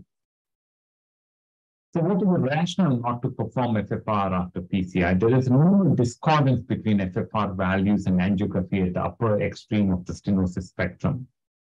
What I mean is here, if you look at actually that the people with more than 90% stenosis, there is excellent concordance. That means FFR and angiography are similar. So there's probably no reason to perform FFR in people with more than 90% lesions. But if you take anywhere from 50 to 90% lesions, there is a wide variability between angiographic stenosis and actually the FFR values. Of course, you can see that majority of the people with FFR of 0.8 or above is seen in people with 50 to 70% lesions. And the highest value is actually 70 to 90% lesions as well. We can show that there is some people who are missed and thought that they are significant. And once you measure the FFR, about these group of patients can be avoided from having a stent in people with 70 to 90% lesions. So these 2 groups, definitely there is a great need for performing FFR, and just angiography may not be enough. So if you take normal arteries, obviously the FFR values are always above 0.9 and above. But if you take atherosclerotic arteries, they're spread all over the place. And this is why it is important to perform FFR. But at times, there is no concordance at the lower end of the stenosis spectrum, even though there is a good concordance in the upper extreme of the stenosis spectrum between angiography and FFR values. So let me show you a 47-year-old man, class 3 angina medical therapy, moderate size reversible inferior defect. Angiography on the left side is normal, and I'm going to show you only on the right. There's an 80% PDA lesion and 40% distal and mid lesions.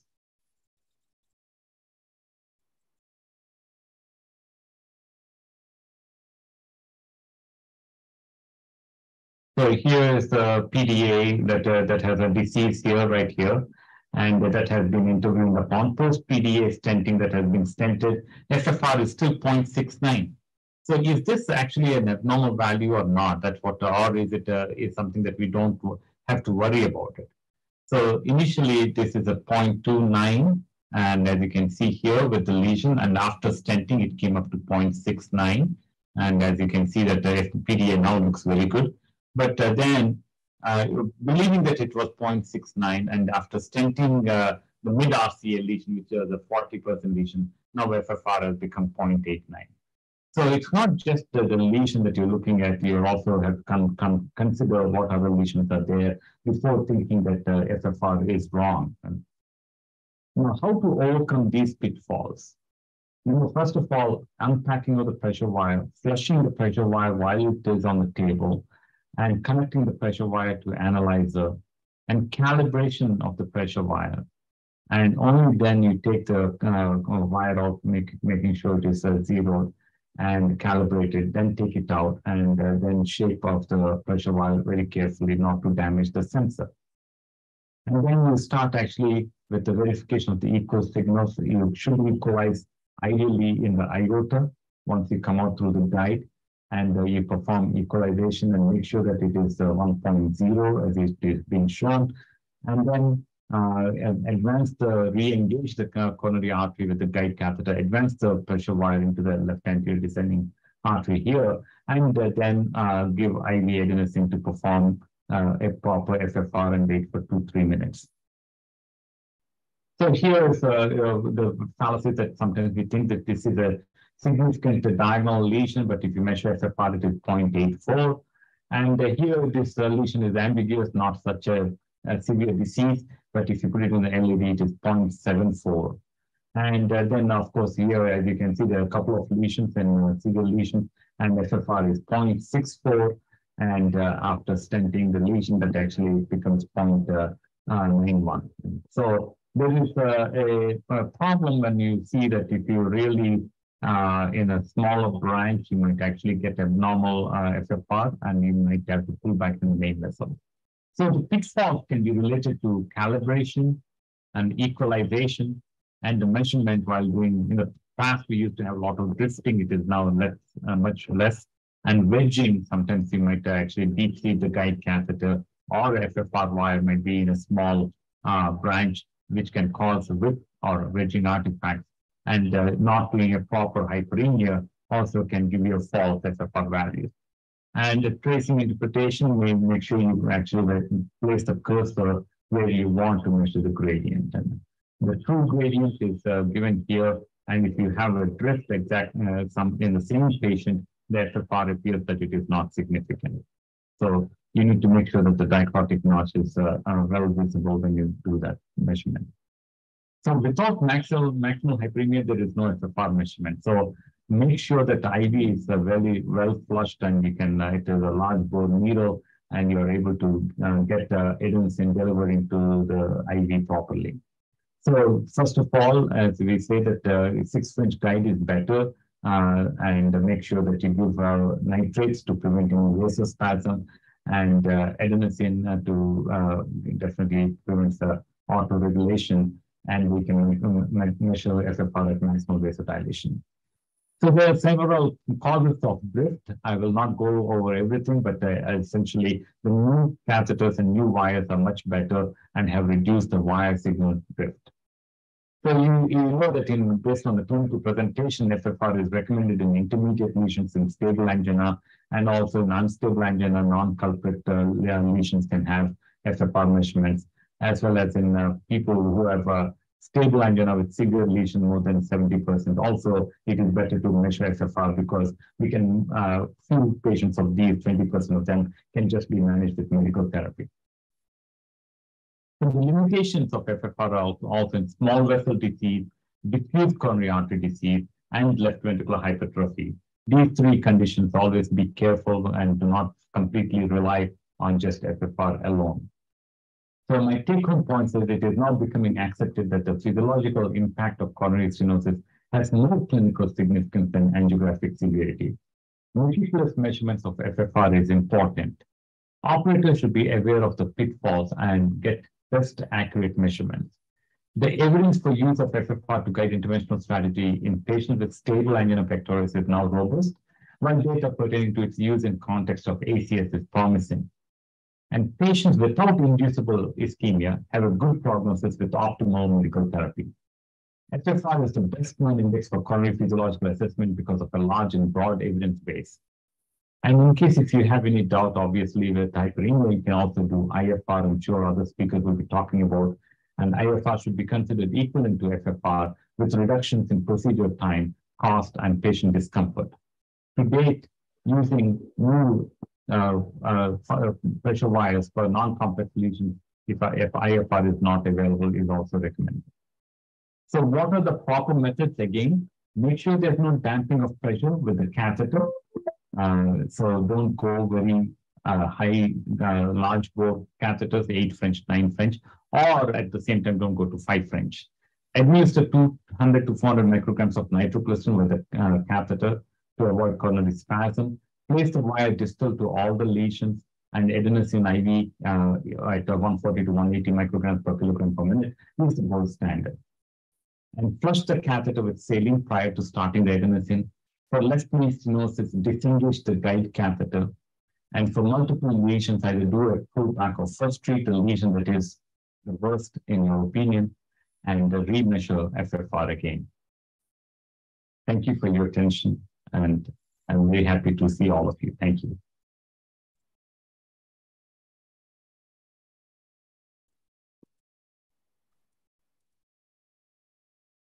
Thank you, Dr. Wolverine.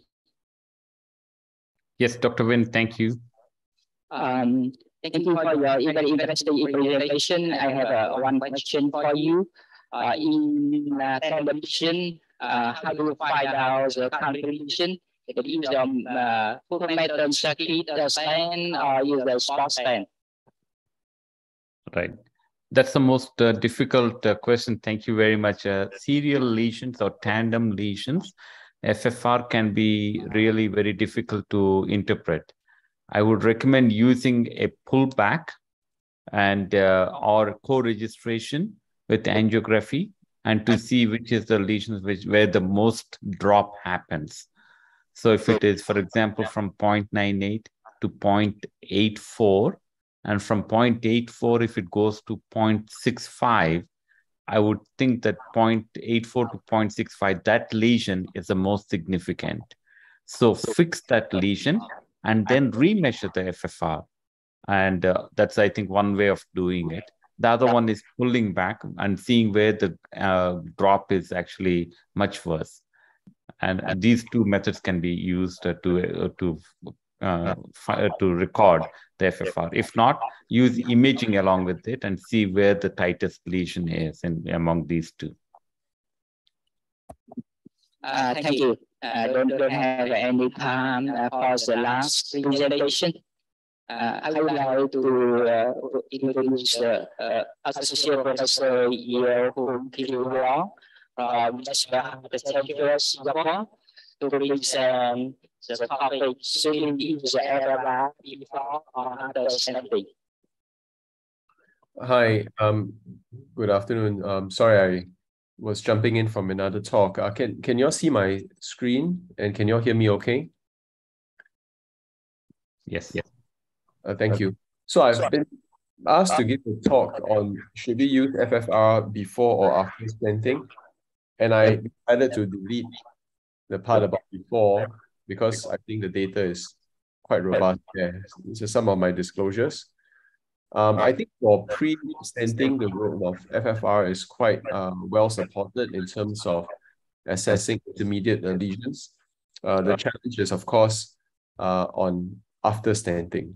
So I'm going to show 3 recent papers and how they have informed us. The first is this study called FFR Search, published in Circulation last year. And this is a study that looked at close to 1,000 patients. And in these patients, they all had FFR done after stenting. And I want to highlight a few things that, including the fact that these patients included those with prior PCI and with different types of presentation. They divided the patients into those with less than FFR of less than 0.9 and those of 0.9 and more. And the basic premise is that if you have a FFR of more than 0.9, then this was considered an optimal result. And if it is less than 0.9, then it is a suboptimal result. So these are some of the lesion characteristics between the 2 cohorts. And this is the flow of patients. And these patients all had FFR done with the NAVUS device, which is the catheter-based FFR device. You should also note that in some cases, the operator was unable to cross the lesion with the FFR catheter, and this is important in terms of understanding that not every patient is suitable. Now, these were the post-tinting FFR results, and I think we can appreciate that in patients post-PCI, the mean FFR value in terms of getting the FFR performed was 96%, and that the average PDPA 20 millimeters distal to the stem was about 0.96. What is important to note also that it took about 5 minutes per lesion, and unfortunately there were no FFR related complications. This slide here shows the spread of post-PCI FFR, and there were certainly about 38% of patients with an FFR of less than 0.9, and a smaller proportion, 7.7, with an FFR of less than 0.8. In terms of the clinical outcomes in comparing these cohorts of patients, for those patients with an FFR of less than 0.9 versus those of more than or equal to 0.9, there was no statistical difference in terms of overall MACE rates. But for target vessel revascularization, there was a signal, and this was statistically significant after multivariable analysis with a hazard ratio of 1.9. And these Kaplan-Meier curves illustrate this well in terms of MACE, cardiac mortality, myocardial infarction, or any revascularization. None of these were not statistically, these were all not statistically significant, as you can see from the p-values. But for TVR, there was statistical significance at 2 years, with those with FFR of less than 0.9 having 6.2% TVR versus 3.7 in those with at least 0.9 in the FFR. There was also a signal towards higher rates of stent thrombosis, but the numbers were low and the p-value was borderline at 0.08. So from the FFR search study, the investigators found that suboptimal, that is FFR of less than 0.9, post-PCI had only a moderate impact on major cardiac adverse events, and that those with a FFR of less than 0.9 appeared to have a higher rate of target vessel revascularization. Now let's move on to a different study. Again, this was in 2021. A group from Korea examined this, and this added the concept of instantaneous FFR gradient over time. And essentially, this is the first differential of FFR gradient looking per unit time, and this is not just FFR. Excuse me. Want to emphasize that if you look at physiology alone, as in the numbers that we are familiar with, they define an optimal post-PCI physiologic result as defined by both post-PCI FFR of at least 0.84 and a percent FFR increase of at least 15%. And conversely, a suboptimal post-PCI physiologic result being defined as both post-PCI FFR of less than 0.84 and FFR increase percent of less than 15%, less than or equal to 15%. So this is the FFR physiologic result, and then they added on this instantaneous FFR gradient per unit time. So the FFR gradient per unit time was matched and correlated with a transstenotic pressure gradient of at least 15 millimeters, and they used that first differential threshold at 0.035. And therefore, they defined that as a major residual FFR gradient. So this is an additional measurement that is not previously what people would use. Now, there are several components to this study. One component was to see whether such a gradient was useful to operators in deciding whether they thought that the lesion was significant. I'm not actually going to talk too much about that, rather just to highlight the value of this residual FFR gradient. What the authors describe is this gradient, this peak here, and in this case is 0.047, and this is more than 0.035, suggesting that this lesion was hemodynamically significant. So what were the clinical outcomes? You will see in the columns here a major residual FFR gradient that was negative, that is less than 0.0035, and positive here. And what you can see is that for target vessel failure after multivariable analysis, they could this major residual FFR gradient that was positive appeared to predict adverse outcomes in terms of target vessel failure and cardiac death or target vessel MI. These are the Kaplan-Meier curves illustrating what I just said in terms of the cumulative incidence of target vessel failure, suggesting that the major residual FFR gradient is a predictor. In this summary slide here, I'm going to ignore the middle column because what it's trying to say is that with the objective analysis by the gradient, the two different operators had improved agreement as to whether a lesion was hemodynamically significant. Just to highlight that by this variable appeared to have independent prognostic impact on target vessel failure at 2 years. So these are again some of the independent predictors. So first, the major Post Pci residual FFR gradient, which I've already talked about, but also the Post Pci physiologic result, which, if you recall, refers to either having both properties, that is a FFR value of less than 0.84 or a FFR increase of less than 15%. So both were on multivariable analysis significant. Other characteristics that they looked at include age, but these did not pan out to be statistically significant. So in summary, for this particular study, the researchers found that objective analysis of Post Pci Ffr pullback tracings using the FFR gradient improved classification agreement among the operators in terms of significance, and that the presence of major residual FFR gradient defined by this differential after angiographically successful PCI was independent associated with increased risk of target vessel failure at 2 years. Now, there are, of course, some criticisms, and I will refer you to Dr. Johnson's paper, and I won't spend too much time on it, except to say that there are some concerns. For example, some of the patients with the high gradient were also accounted for by the physiologic findings, suggesting that you don't really need to reinvent the wheel and have another measurement. Now, moving on, the question is, so what? So what if you have an abnormal FFR? Will you go fix the remaining stenosis if there is any at all? So this is a strategy paper, the target FFR study, and there are about 260 patients in this study in a single center.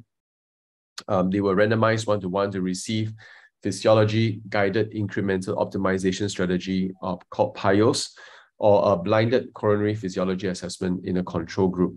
And the question is, did PIOS help improve outcomes?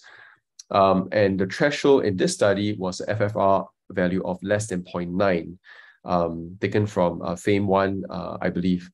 And this is the flow. Basically, the optimization strategy goes as follows. If there is hyperemic transstent gradient of more than or equal to 0.05, they will dilate.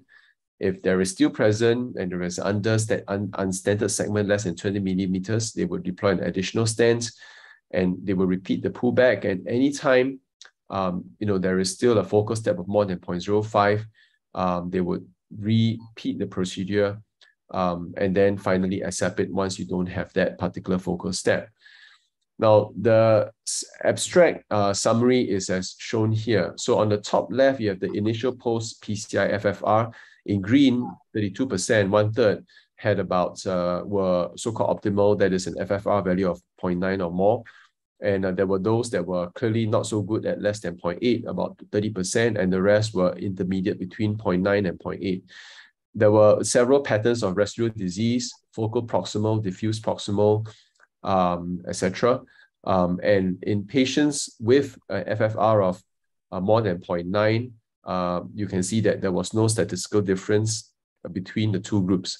So let me go a bit slower here.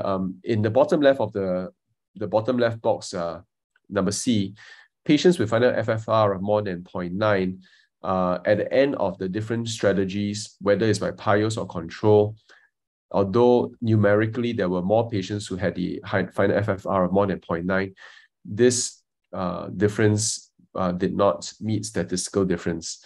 Now, on the other hand, for those with a bad FFR, that is FFR of less than 0.8, this met statistical difference. That is, there were more patients in the control arm who had lousy FFR compared to the PIOS arm.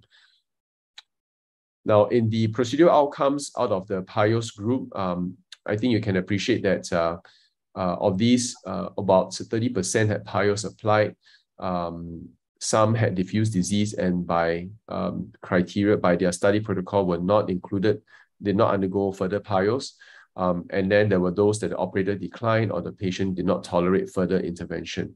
So in terms of how many patients had PIOS applied, only about 40 patients, which accounted for 31% of patients. So the target FFR conclusion was that over 2/3 of patients had a physiologically suboptimal result after angiographically guided PCI, and that an FFR-guided optimization strategy, that is PIOS, did not significantly increase the proportion with a final FFR of more than or equal to 0.9, but did reduce the proportion of patients with a bad FFR, that is at least 0.8. So with these three studies, I'd like to share some thoughts. One is this post-PCI FFR a risk marker? You know, it means like, you know, no matter what you do, if the vessel is diffusely diseased, it will never be normal. Or is it something that can result in an intervention? And then we need to ask ourselves, is it worth the time? And in today's day and age of rising healthcare costs, is it worth the cost? What is the additional value of doing the FFR in terms of cost as well as time? In many of our Asian centers, you know, our cath labs are overbooked, so to speak. Can we deliver health value to the healthcare system by doing the FFR? Can we demonstrate the value? And then in the editorial by Johnson for the FFR differential paper, there was a comment that maybe we should look at the use of intravascular imaging instead of FFR after the procedure. Should there be concerns about technical results? So taking into consideration these discussion points and the three papers, I feel that, and this is of course my opinion, I feel that the data is not compelling enough to make this practice of doing FFR at the end of stenting a routine practice for me. I will and consider using it for borderline lesions beyond the stented segment that I can't decide whether I should have fixed or not. But in my practice, this is rather uncommon.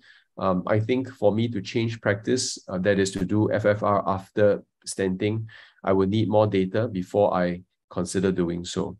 Thank you very much for your kind attention. Thank you. Thank you, Professor Keong, for a very important presentation. Now I have some question for you. Can you hear me? Yes, I can hear you. I'm Dr. Thai from National Heart Institute.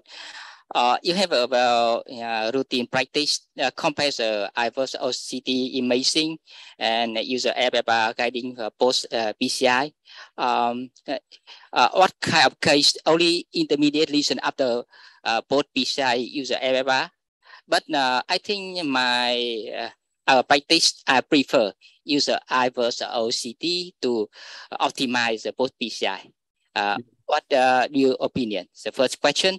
And the second question, there are so many value of the post PCI. For example, the cutoff, the FFR 0.9 or the second FFR 0.84 and the major residual gradient value. What kind of the best choice of the value to estimate the optimized post PCI? Thank you. Thanks very much for the question. It's for the two questions. The first question is easier to answer. I agree with you that intravascular imaging is probably a better technology to assess for optimal results after stenting. In fact, it is very uncommon for me to use FFR after stenting, but I think the research papers are worth looking at because they ask an important question that, you know, if we go by the conceptual framework of physiology as more important than anatomy, then one would imagine that, you know, the Post Pci Ffr may help inform decisions for further stenting. So I think that at least, as I mentioned in my talk, for now, I don't use it for that purpose. And like you, I would prefer to use intravascular imaging, whether OCT or IVUS, to optimize results. So I agree with you. For your second question regarding, or comment regarding the ideal or the correct number to use for post-FFR stenting, I don't know the answer, because as you saw, these papers were both in 2021, and yet there were differences. I think for practical purposes, I would prefer to use a 0.84 because it represents it is closer to the threshold of 0.8 that we use for de novo lesions. But I don't know whether there's enough data to inform us what is the right answer. So I mean, for myself, I would just have to choose one and at least have some basis for for that decision. Thank you very much again, Professor Keong. Now I'm summary our section. Cảm ơn quý đồng nghiệp đã tham gia cái phiên của chúng ta ngày hôm nay, một cái phiên rất là thú vị nói về FFR, IVUS hoặc là OCT, và chúng ta đã có bốn cái bài báo cáo. Bài báo cáo thứ nhất của Dr. Chuhamaniwat đến từ Mỹ nói về vai trò hình ảnh học trong can thiệp mạch vành, động mạch phức tạp, vai trò của IVUS, OCT để chúng ta có thể lượng giá được cái tổn thương, đưa ra chiến lược và tối ưu hóa can thiệp. Bài báo cáo thứ hai của Dr. Yaha nói về vai trò hình ảnh học của can thiệp mạch vành ở can thiệp mạch vành thì đầu. Thì đối trường hợp mà mạch vành thì đầu chúng ta phải xác định được cái cơ chế của tổn thương mạch vành. Thì Dr. Yaha đã đưa cho chúng ta 7 cái cơ chế chính của cái nhồi máu cơ tim cấp, và khi chúng ta dùng IVUS hoặc OCT chúng ta thể xác định được và chúng ta thể tối thiểu hóa vấn đề đặt stent. Không phải trường hợp nào chúng ta can thiệp thì đầu chúng ta cũng đặt stent, và nhờ tác dụng của hình ảnh hằng chúng ta có thể tối thiểu hóa được hiện tượng này. Và bài báo cáo thứ ba